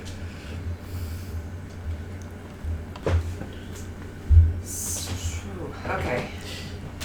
So you take that sanity damage as you are watching through 2 separated visions. One where you are inside this full body cast, and the excruciating pain that you were feeling before gets worse as you feel like you've just been set on fire. You begin shaking violently. Steam rising up through the bandages, and as you're doing this, you're looking down at the body and you can see it starting to shrink.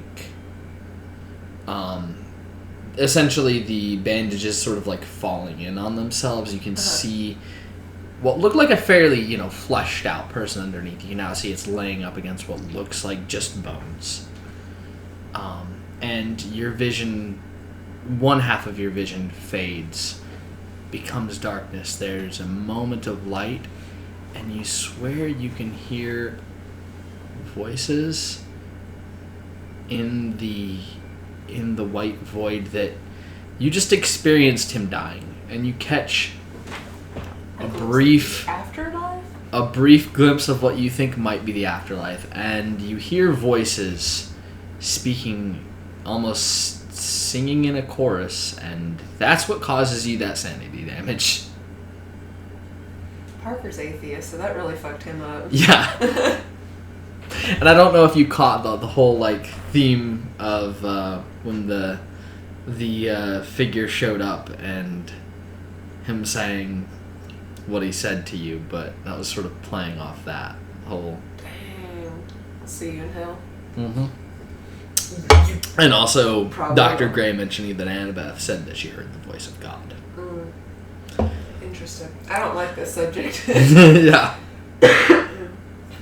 Interesting. But you have that, and then you were suddenly looking down at the withered corpse of this person, and they're still covered in bandages, but you can see it looks like you drained them but aged the corpse. They died maybe 2 years after this process, and so it's about like 18 years of decomposing. Holy shit. Wow. So it's just this withered corpse laying in the bed. How does the fuzz look? You don't see it, but you also, like, you essentially can just see the eyes and the shape of this person because they are covered in bandages. You could pull those away if you'd like. I guess it would be technically gauze, not bandages. Yeah. He's going to look around for something on the table to move the bandages with. There's like a... Clipboard. Yeah, there's a clipboard. Okay, just... Ooh. So you kind of like push it out of the way and you can see it's still there, but it's a dark gray color and very crispy. And as you touch it, it just sort of like turns to dust. So I can't survive without a host, which is obvious, but... Well, that's interesting. Alright, so he's going to look for a mirror. Okay. You find one pretty easily. Just sort of like hold up a bedpan, look in it, reflective. You see your face, you see the wrinkles are gone, you see the missing scar. Yeah. Very jarring. I look like a hole in there. You look probably 10 years younger. Fuck, I gotta find another. But we're on the right track. So, I'm now looking 34. Which won't be near as bad of a shock. I do want you to roll an intelligence check really quickly to see if you actually succumb to temporary insanity because you took more than 5 in one go. Fuck, yeah. Do you succeed? I fail. You fail? That's actually good for you. You want to fail. You want to fail in those cases. That's good. The implication being you're too dumb to realize the cosmic horror you witnessed? Maybe it's just so unfathomable. Yeah, it's like you just don't really catch on. You're like, huh, that's weird. All right, moving on. Your brain does the trauma thing and goes, we're gonna store that in the back. We're gonna skip over that little nasty tidbit. Put that one in the book and throw that book in the back of the closet. And light the closet on fire. Basically. So yeah, you could go and search for another victim. If this were Star Wars, you just took 20 conflict. Oh, fuck yeah, I did. So, is there anyone else bandaged? No, that was the only figure that you saw in here. Okay, well, then I'm going to leave. Right. Because I know where I can find another victim. I mean, another willing subject. Okay, where do you go?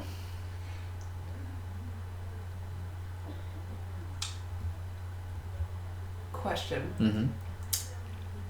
Did the whole thing with Melvin telling Bo, did that already happen? Probably, yeah. But Okay. Bo couldn't get a hold of you. Yeah. Like- So he had Darlene call the estate. Yeah. Okay. Alright. So he has no idea about the whole Melvin thing. Not yet, no. You've Okay. been in London for Yeah. about a week. Well- Well, no, probably about 2 weeks learning this spell because he didn't really catch on as quick as Benny did. Wow. Fuck you.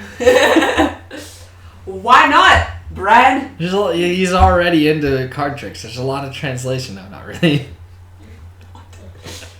It makes no sense. So God is real. No, it's no. But all the things. That's the thing that blows your mind. That you just refuse to believe. Sorry. Not a fucking Wendigo. Well, I mean that you can see it. You can It's true. you can punch it in the face. You can kill it with a gun, or at least you can kill it temporarily with a gun. It's like preheating the oven. Yeah. Listen, you're only terrified of things you can't kill with a gun. That's very true. That is Parker's mental. If I can't kill it with a gun, I'm terrified of it. Yeah. Basically. You can't kill the afterlife with a gun. You might have to atone for your sins one day, and that's horrifying. Disgusting. I will never. Maybe. We'll see. Doubtful. But anyway, so he is actually going to go to Melbourne. Alright. Because he knows he has victims. I mean, willing test subjects. I mean... Tasty snacks. Yeah. Juice boxes. So... Juice boxes, Capri Suns. Yes. He's going to go to Melbourne. But Okay. he has no idea about the whole Selena thing. Alright, so... You go back to New York. Now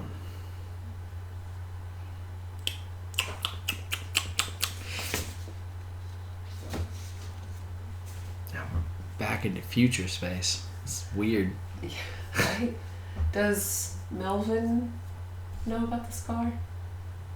I guess we'll see. Yeah, we haven't actually gotten there yet. Yeah. I was just thinking, like, who would be at the manor right now? Probably...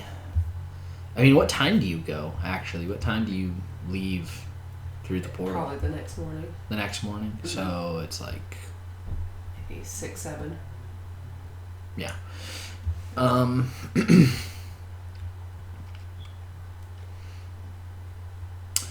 Yeah, you find Dr. Gray listening to the radio. Right. He glances around, sees you, and just like, oh, welcome back. Had quite an interesting time in London. If you wanted to have that conversation about your abilities, we could.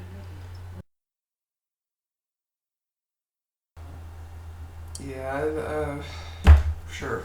Now's as good a time as any. Alright. So essentially he asks you, like, what exactly you can do, the scope of your powers, because he never really asked that before. Well... That's good radio. That's the radio that he's listening to in the background. Yeah. You can hear the voices. Honestly, it probably doesn't even pick up. Oh, totally not. So, anyway.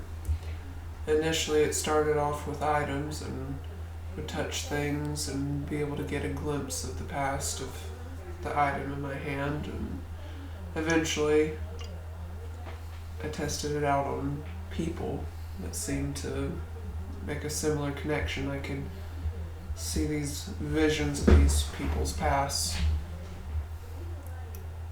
Then I attempted to change little things. But Doctor, I may have made a mistake. I saw a piece of my own past, and I may have altered something. Nothing seems to be changed majorly, but I saved someone's life and let someone else die. That's worrying at best.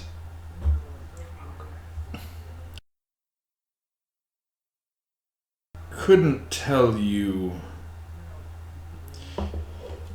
what may have changed, since I have no idea if I would even be able to remember any difference. Now, these two people, the one that you saved and the one that you let die, were they consequential to history at all? As far as I know, no. Maybe nothing has changed in the grand scheme. One was just a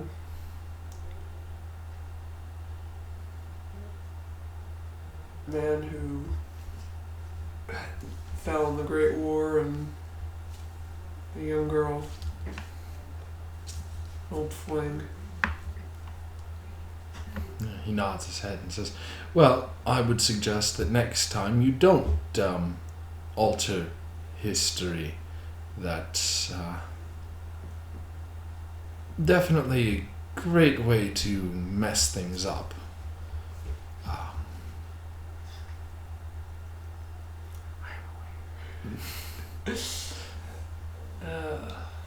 Although it also doesn't seem like you have much of a choice which events you can change. Yeah. I don't understand a whole lot about it, and I don't blame you, though. If I could go back and change my own mistakes, I probably would. I wish you could, boy. I wish you could. Hey, Dr. Gray, hold my hand for a little bit. Just try something. You could give that a shot if you wanted to. I don't know if I want to see Dr. Gray's past. I want to see something I don't want Just him in a bathrobe again. Him stepping into the bath? No. Or out of the bath? Once again, just fucking what's his name? I keep wanting to say Danny DeVito, but I know it's William Dafoe. William Dafoe. Ooh. And he has that smile. Parker really just jumped out the window after that. I cannot unsee. Take 10d 100 sanity damage. That's a 64. I would totally die. Okay.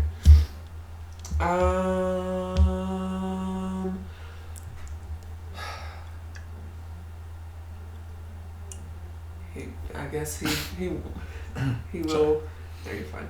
He will give him the option. Just kind of offer up his hand. Just say,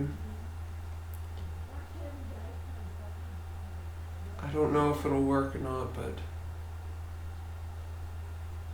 perhaps I could attempt to give you the choice.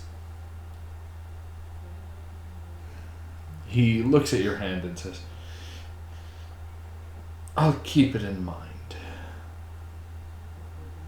Alright. Retract the hand. I was nervous about touching Dr. Gray anyways. You touch him, just like tentacles come out of his face. It's like, yes, finally. Time to eat your brain. Parker's. That's him chopping off his arm and falling out the window. For those of you who don't have the visual, yes. We're recording this all, with cameras and yes. uploading that to a separate channel. You just have to find it. That would be funny. No audio. No audio, just visuals. You have to piece fucking mix them together. Blake's like, oh my gosh. And we don't. The real tricky bit of that one though is where we don't actually pause the video. We just pause the audio when we pause. So we don't edit them together yet. No, we get like desyncs after the first pause horribly. I hate it. It gave me anxiety. So, anyway, yeah, retracting the hand awkwardly. All right. He tried. So, I take it from there you're going to go to Melvin's? Yes. Yeah. All right. So, you go to the club because that's the only place you really know where to find him, and you find it strangely empty. Normally, I said it was 6 o'clock. It's probably like 8 by the time you get there. Normally, it's pretty crowded in here. Right now, it's dead. There's like maybe half a dozen people in this entire place. Wow. You also don't recognize the person behind the bar. Interesting. I don't like that. What, John was his name? Yeah, John at the bar. He's a friend of mine. It's literally how I remember his name. It's a fucking piano man.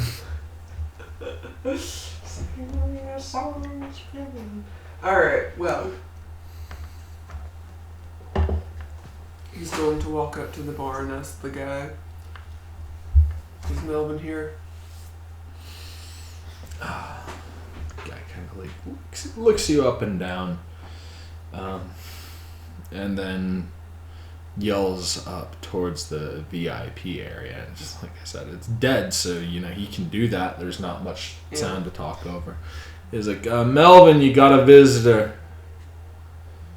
I guess he's gonna head for the elevator. Alright. So, go into the elevator, and as it dings open into the VIP area, you see Melvin, who looks like he hasn't slept in a while. You would also notice that there are newspaper clippings along the back wall, and it kind of is reminiscent of Benny's thing. There are no strings attaching them, but they're like, pinned up.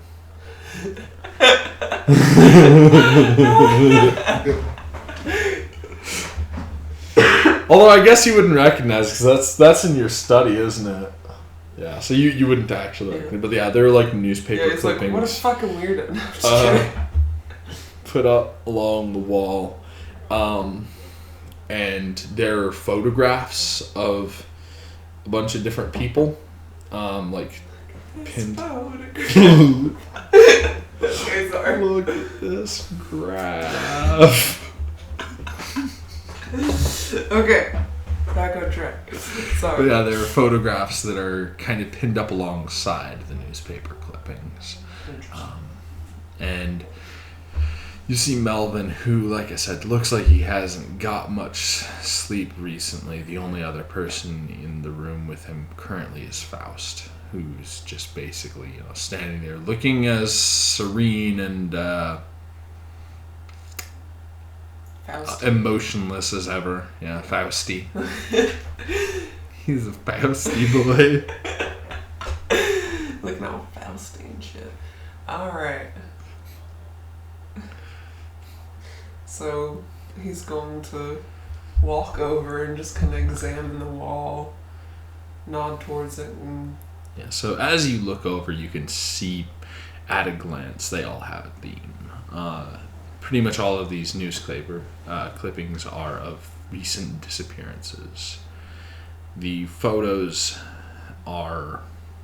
Now, not all the newspaper clippings have photos, but they are pictures of the people who have disappeared in these articles. Gotcha. And it seems like as you're reading over them, there is... The earliest article is sort of towards the top of this chart that he has. And that one dates back to about half a year ago or so. It's actually... Around the time of the...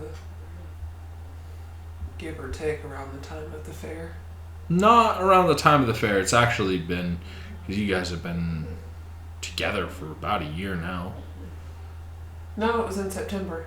Was it? Yeah, it was Yeah. in September. It was September. Okay, so I guess my timeline is a little bit off. More like 4 months ago. Okay. Around the time that you guys first really talked to Melvin. Interesting. So around that time, and also around the time where the people showed up and interrupted the deal. I see. It seems like the disappearances have been getting worse. More frequent. Some of these, it's kind of like reading into them.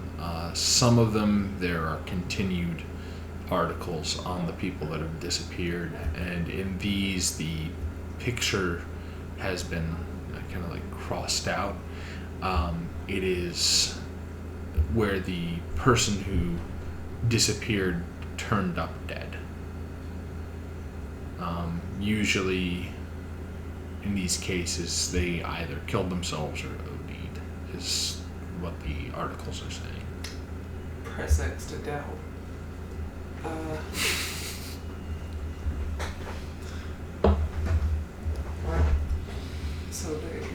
So yeah, So when you come in, you see that, and you see Melvin, who's just kind of like got his head in his hands, just like that, you know, rubbing his eyes. He looks up at you, and he's like, "It's about time you showed up, Parker. Sorry. Where you been?" Tied up in Brazil. Yeah, well, you left me here with all this shit, and he points at the wall. I see that. What all is this? It seems like anybody who's got the stuff, the fucking Ripley, somebody's snatching them. Parker, they took Selena.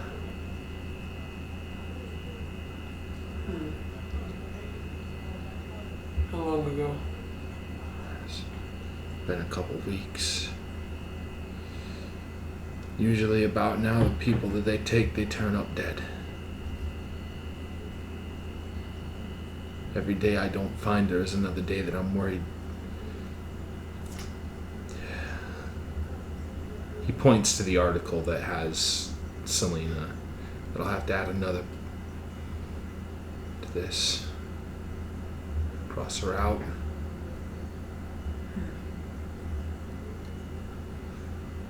Where was the last place you saw her? As at the club.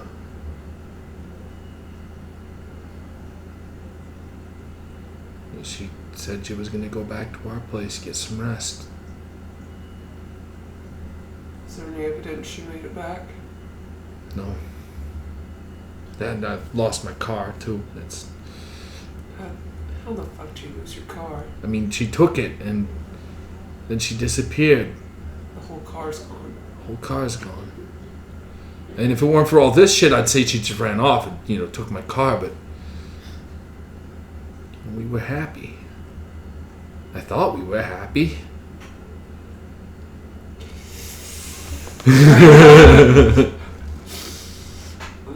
Parker just jumps out the window. Too awkward. Nope. Not getting into this shit. Listen, buddy, I've been there. Ugh. Listen, women, we don't need them. Faust raises one eyebrow. He's like, I've been saying this all along. Happy getting Fausty. Melvin and Parker both jump out the window. Oh, shit. Villain Fausty. I hate it. I love how we made Faust some sexual deviant, and he's really not. Just a turn of He accidentally always sounds like a sexual deviant, but he's completely clueless to it. Yes, he's trying to be intimidating, and he is intimidating, but not in a way he wants to be. Just comes off as vaguely erotic. I don't know. Listen, we don't need women, Faust. I like where this is headed. Parker's like, that just made me really nervous. But I'm a hard man to make nervous. Hard man, you say. Oh no. That's when Parker jumps out the window. He got too nervous, he didn't know what to do. So, Melvin looks at you and just, shakes his head and he says, I'd ask you to help, but I'm not even sure what you could do. Well, you see, I've got this nifty little power hands. I'm the world's greatest detective. Magic hands. Magic hands, you see. I'm Damn good it, Faust. with my Damn it, Faust. Stop it. That's Benny's shtick. Good with my hands. Okay, so just kind of shrug a bit and say, "Do you have anything of hers?" Yeah. Me. He.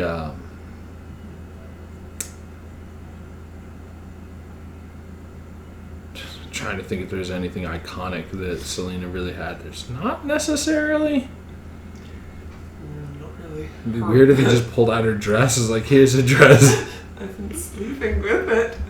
Dude, it smells like alcohol and sweat. They've been having a hard time sleeping. Dude, why is it stuck together? Your cleanup rag? That's disgusting. Ugh. You don't want to see the past of this thing. Him and Melvin are gonna get real close soon. I saw so much of you. I saw pieces of you I've never wanted to see. So yeah, he pulls out a little, it's like a little handbag, essentially. Yeah. Okay. So he's going to just kind of take it in his hands and focus on it. Mm. Did she have this the night that she left? She left it here. And you know enough about your powers at this point to know that that's not really going to help. Like, you'll see, Yeah. at least as far as you're aware. Gotcha.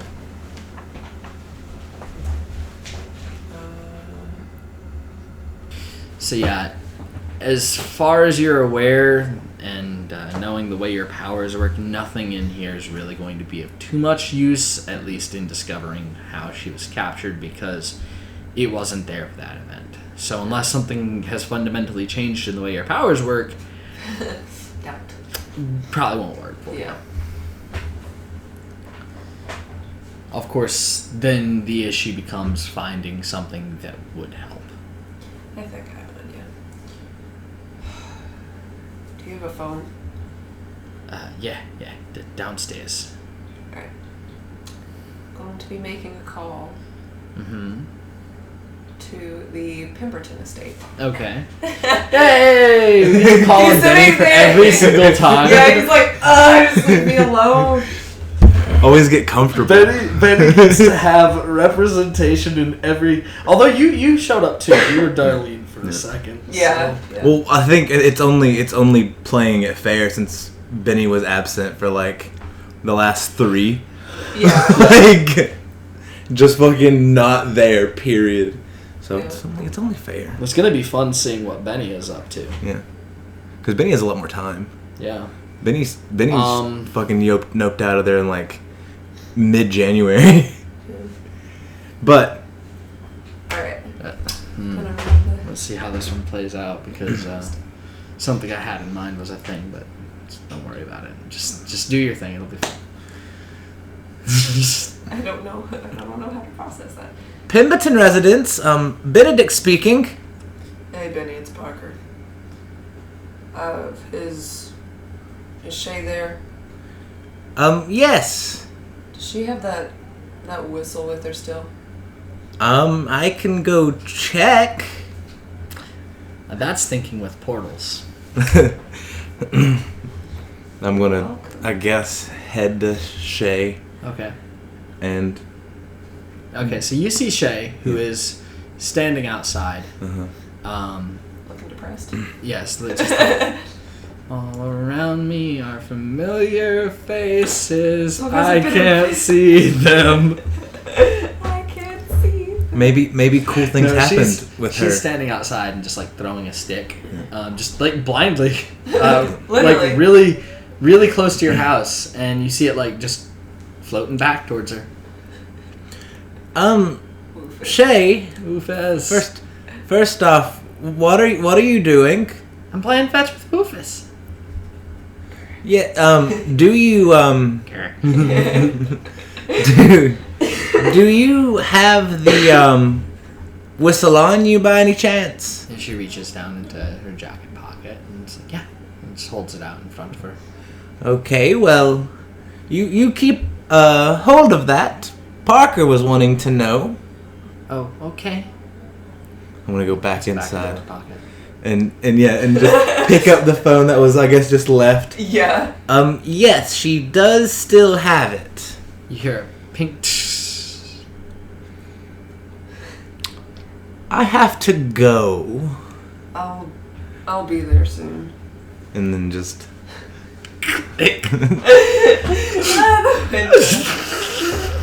Rest in peace. Miss The T. third one this week, Shane. Alright. We're going to make a... She's just like, how many windows does your damn house have? Why do you even need them? They're pointless. For you! So we can see when the Wendigos come. So, anyway. I guess, real quick, Parker's going to turn to Melvin and say, I need to go. I'll be right back. It may be a while. I think I have Conflicting something. messages there. I need to go. I'll be right back. It may be a while. It's a hard life! we're not entirely sure. When we leave, we may never come back. Yeah. Yeah, it's true. I may not come back at all. This might be the last time you see me. I don't expect it to be. I'm just going to the grocery store, but you may never see me again. There's some truth in that. You never know. So many dads never made it back from the gas station. I'll be back. I need to go get some cigarettes. Melvin's like, my dad said that once and he never came back. Like a dog at the window. He's just like, face pressed to the glass as Parker walks out the door, turns to Faust. Will we see him again? Think we'll see him again, Fausty? Okay. Fasty's slowly becoming just Fasty. Fausty. Just a fucking Pokemon. Wait, was it, Flousy. It's that Fergie's thing. Anyway. So, he's going to do his best to fly over to Dr. Gray's. Mm-hmm. So we will skip the travel that you need to do to get to the whistle. You get the whistle. You go back. It takes you like maybe a day. I mean, Parker doesn't know about the... No, he came through the... Oh, no. Parker didn't come to the dream. No. You're right, he never... It doesn't matter though because you think, Nashville. Nashville. You think Pemberton Estate and you find out about it. That's true. Yeah. Hey. Yeah. You end up in Benny's closet. I too step out of the closet. You step out of the closet. We've all come out of the closet now. Yep. Everyone has. Except Faust. Yeah. I don't think Faust will ever come out of the closet though. That'd Probably not. be kind of surprising if he did. Yeah. He was like, what closet? It's another American thing. Yeah, Faust. So meanwhile, me talking like, I don't think he'll come out of Benny's closet. But, wording it like, no, he'll never come out of the closet. Yes. Benny would be terrified if he came out of his closet. Yeah, true. That would be terrifying for anyone. But anyway. Steps out, straightens his tie. That's how murder happens. So, he gets the whistle. Spiel. I'll be right back. It may take a while. I may never see you again. She's like, but I've never seen you. I may never see you again. So, skedoodle on back. And I guess blow. You blow the whistle. Are you with Melvin when you do this? Yes. Okay. So suddenly, the door to the VIP lounge area bursts open. And you see a large black dog. About like wolf size. Yeah. Much bigger than the few times that you've seen it, like playing fetch with Shay, it bounds in and just kind of looks left and right, growling. It's, hackles raised, and then kind of like realizes nothing's going on, and just kind of looks up at you, tilts its head to the side, and shrinks visibly, becoming Labrador size. Aw, okay. He's going to hold up the And handbag. Belvin's like, "What the fuck is that thing?" I don't have time to explain. Is this how you... All right, we're back. Sorry, Alright, cool. we had an awkward hiccup, but Yes. So is that how you plan to find Selena, whatever the hell that thing is? Yeah, just sit back and just don't do anything stupid. I resent that. Hold up the bag. Mhm. So, Again, yeah, echo. again, Echo leans in, sniffs the bag, tilts his head to the side, barks, and then bolts off. And once again, in the interest of saving time, wrapping things up, you follow him through the streets of New York. And he seems to be corporeal for the entire time, never goes into, ghost dog form. Which is lucky. It'd probably be a lot harder to follow him if he did. Phasing through buildings. But eventually, you find yourselves at the edge of one of the rivers, on the edge of New York. And he is standing kind of, like pointer dog style, Yes, paw up, and looking across the river, you can see with ships moving back and forth north of Brother Island. How did I know? And we'll call it there. yay. We were It's Parker Barrow. Like, comment, and subscribe for more.